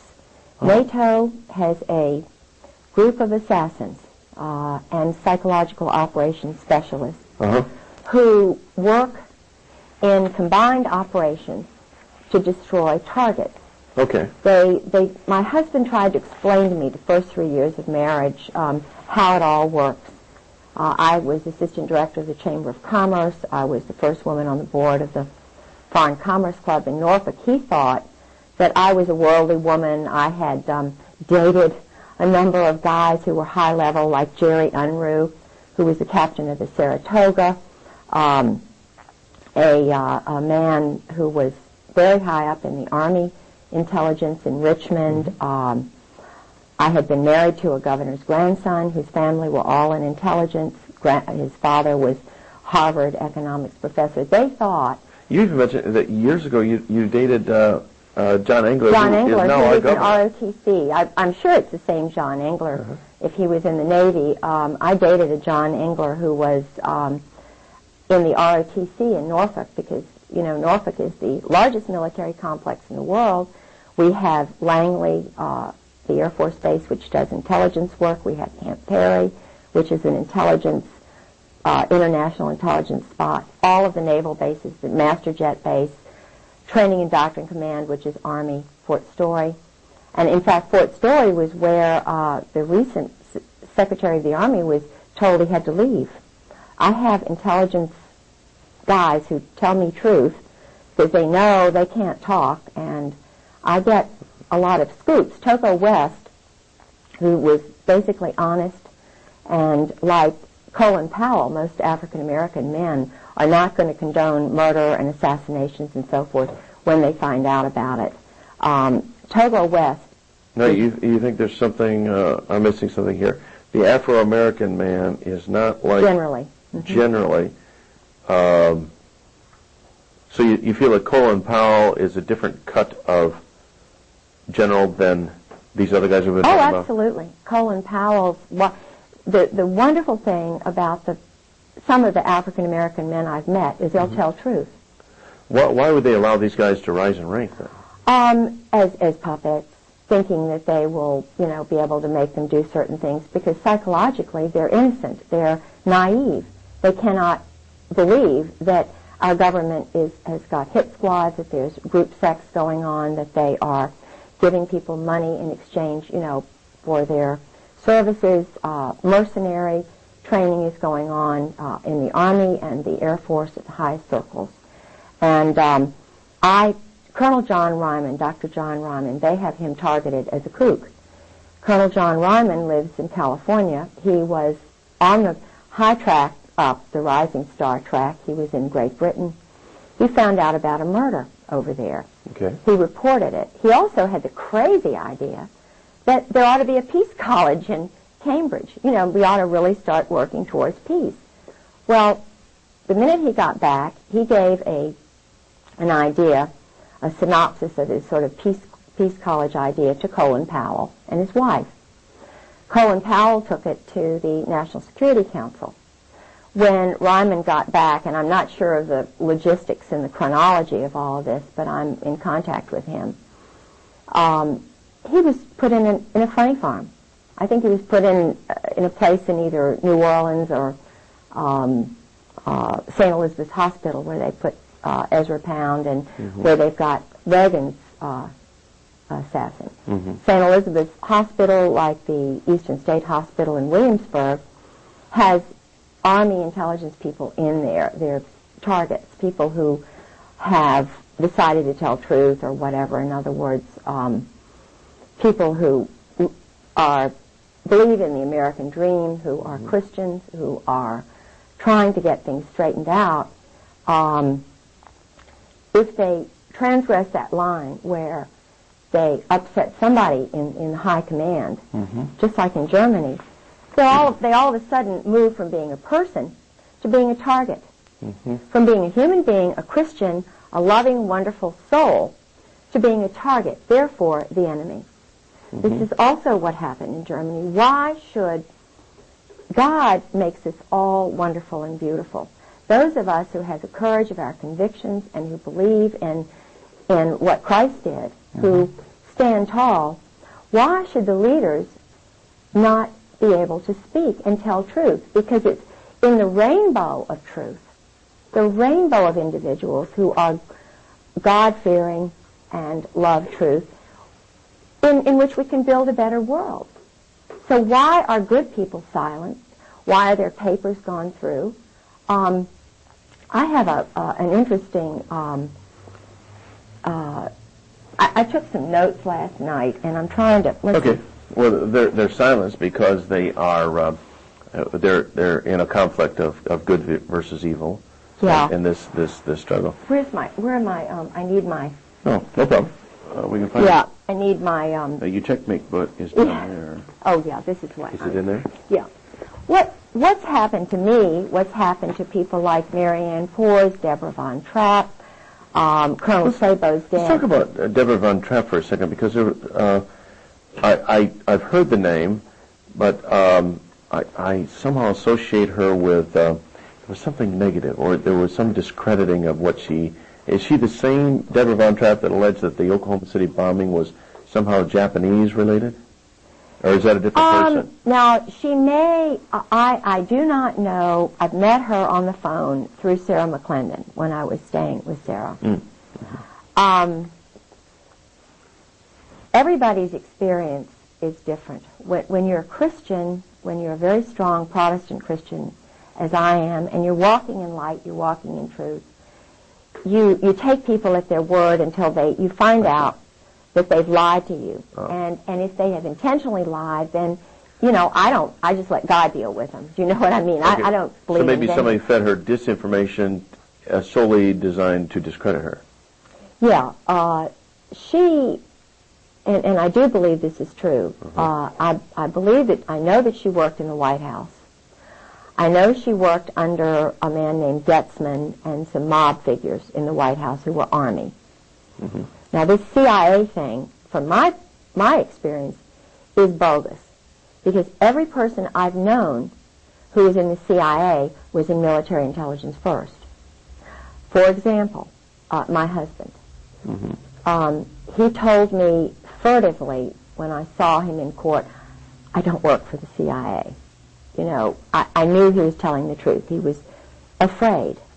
He wanted me to know. Point is, he works under the Army. He's a Marine Corps, high-level intelligence officer. But he's under all these Army people. So I'm having to assume that the judge, the lawyers, the commissioners, all the people who are handling my husband when he's around me, because I really believe that he loves me, even though he's under their control. And I think that's why he's been totally kept away from me. His daughter-in-law told me he can't come back because he'd end up staying. It was... the point is that David Lay, my brother-in-law for 20-some years, I married John Garland Pollard, whose sister Mary Lloyd Pollard married a CIA agent, David Lay. David Lay was Harvard hasty pudding, translates Mandarin Chinese. He's a brain. His family came over from Germany. I think they were Zionists. He doesn't believe in any religion, but he is still working for this intelligence arm. He's doing wargaming for this monolith, this global monolith. He's playing chess by mail. He's writing articles about the Middle East. He's an expert on, what's going on in the Middle East from the Israeli perspective. He's Army. I was with my sister-in-law when he went on a mission, and she was in the same psychological state that I was in. This is what, how I know. And that state succinctly is? Keep the women out of it, terrorize the women, make the women fearful of their own. In other words, make them... I can't describe what I went through except to say that every single Marine wife that I know is in that psychological state.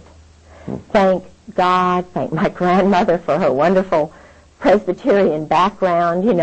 Women are intelligent, kind of, you've got the spunk in you or the genes or Jesus Christ, whatever it is. I know truth, and truth is vitally important to me. I cannot live a lie. Do you know? I can't live a lie. I cannot. Maybe I was injected with pentothal when I was an infant. I don't know. But so like that incident at the officers' club where your husband at the time told you, just get used to it. This is the way that it is. Yes. You just can't get used to living some facade and looking the other way as if something doesn't exist. No. And I mean, he's sick. My husband's really mentally sick. Any man, I believe he killed his first wife, Sue. He's dangerous. We're married for a month. He gets a letter and a phone call from Mary Clark Yost Talab and Anne Bouchou.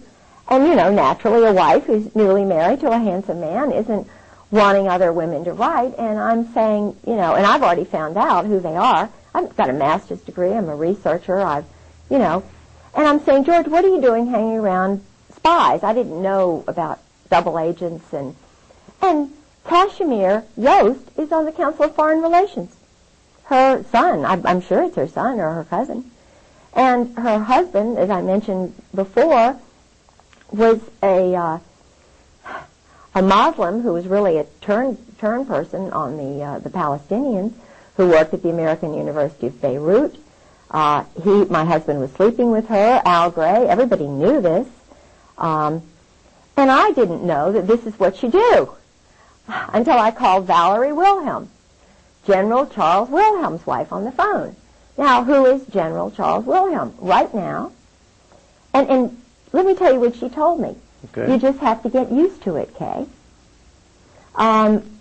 She told me about, her husband I said, George has got another man. Lieutenant Colonel Michael O'Boyle, whom I was told is his boyfriend, And she says you just have to get used to She it? said you just got to get used to it. Same thing came from the wife of General John Sheehan, Jack Sheehan, head of NATO, a friend of mine, been to parties at my house. And I see, by now I've gotten my little tape recorder from Radio Shack, and I'm taping phone calls because nobody's going to believe me, So I've got my little tape recorder and I'm talking to Sheehan's wife. Well, she's saying, come on over. Well, let's have coffee. You come over at so-and-so time. So I invite Carolyn Millis, whose husband was the temporary chief of staff after my husband's wife's murder. Sue, I know Sue was murdered, blow on the head. I had so many blows on the head, you can't even believe it. Broken bones and so forth. Well, in the middle of these terrorism episodes that my husband would put me through, he would say things like, I'm down on the ground, he's got a .45 to my head, or he's strangling me with his thumb on my jugular vein, and he's saying in this sergeant-like voice, you have got to believe me. You cannot question me. In other words, it's like, I am being interrogated, or it's the most awful experience to have the one you want to love, the one you have made your commitment with, have you in pinholes, and knowing he's an experienced guy, So, it's horrible. And these wives, now I cannot say whether their husbands have done the same thing. I don't think they have. But what they train them to do is to be speeding along the highway. It's shock treatment is what it is. I've been told it's shock treatment. And they're driving along the highway, and you've got an important person to meet or an important party. You're all dressed up, or you're going to somebody's house. So he screeches on the brakes, provokes you in some way. You don't even want to fight. You say, I don't want to fight. What is this all about? And he's just speeding up, going like, 90 miles an hour, screeches on the brakes, and then he gets out and runs. You cannot believe, it's horrible. And where did he run to? There was a party, a Norwegian party. The first time that happened was when we were down in North Carolina with the camera, when he wanted to get my camera. I nearly drowned. He wanted me to tell him where the camera was. He tried to kill me that night to scare me so that I would behave. But I was raised in a family with strong men. You stand tall. You don't let people intimidate you when you know you're right. Because there are more important things. God is above us all. Jesus Christ is above us all. Truth is above everything. The Ten Commandments are above everything. Under that is Jesus Christ, and then your mate. So I put, that's why I put him in very high esteem, but I knew he was not normal. I'm an intelligent woman. I read. So I was hoping I could change him. So it was a battle. It was a spiritual battle going on. I knew it was a spiritual battle. And I was believing that that I could, reprogram him, essentially, subconsciously. Now, I didn't know that at the time, what was going through me, but I was really being tested Of course, the many years of operant conditioning he'd been through fortified and solidified his positions. Yes. He was far more entrenched an operative than you were going to be able to undo. Oh, he was involved in the HALO program, the Max Halo? What's Halo? He mentioned it was something to do with training assassins and training psychological operations specialists. It was in the Philippines. They also had one in Panama. Okay. They had a school for Army and other guys where they would strip them down nude. They would tie them onto logs. The man who ran the school was dressed up as a Nazi soldier, even though his name was Olenchek or something. He was a Czechoslovakian pervert. Mm-hmm. Then they had a man who dressed up like a woman who was really pretty, and here are these guys nude, and they're training them to kill. And in fact, there's a book called Copperhead, which I have a copy of, which is all about, it was written by a commando guerrilla who was from North Carolina who had been battered badly, or West Virginia, I think he was. And his father had battered him, beaten him. Well, what they do is, in the prisons, through this CASA system and so forth, they take the innocent little boys who've been battered by their parents, and they turn them into assassins by making homosexuals of them or something. Now, I believe that these men are redeemable because I believe that men like my husband and Oswald, they're held by the secrecy, by the power of this adolescent group which controls them. And I believe that if they knew that there were strong women, mothers, and wives who would be behind them 1,000%, they'll have the courage to come and speak out. Do you know what I'm saying? Mm-hmm. Or at least to stop the growth of this stuff, because it's the growth of this stuff they are intending to destroy America. Well, there certainly seems to be a growth in homosexual activity, homosexual acceptance, homosexual promotion, homosexual acceptance in our society today. Yeah. And it just seems like everywhere you turn, you're finding a little group of homosexuals, or even in our local community, I'm surprised how many homosexuals are running businesses, and certain restaurants are becoming homosexual hangouts. So well, the owner must be a homo if he hires homos. And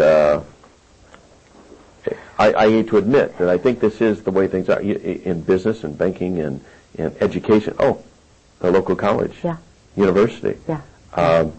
I've had people tell me that they're just loaded. You cannot get a job unless you are special, elite, irregular.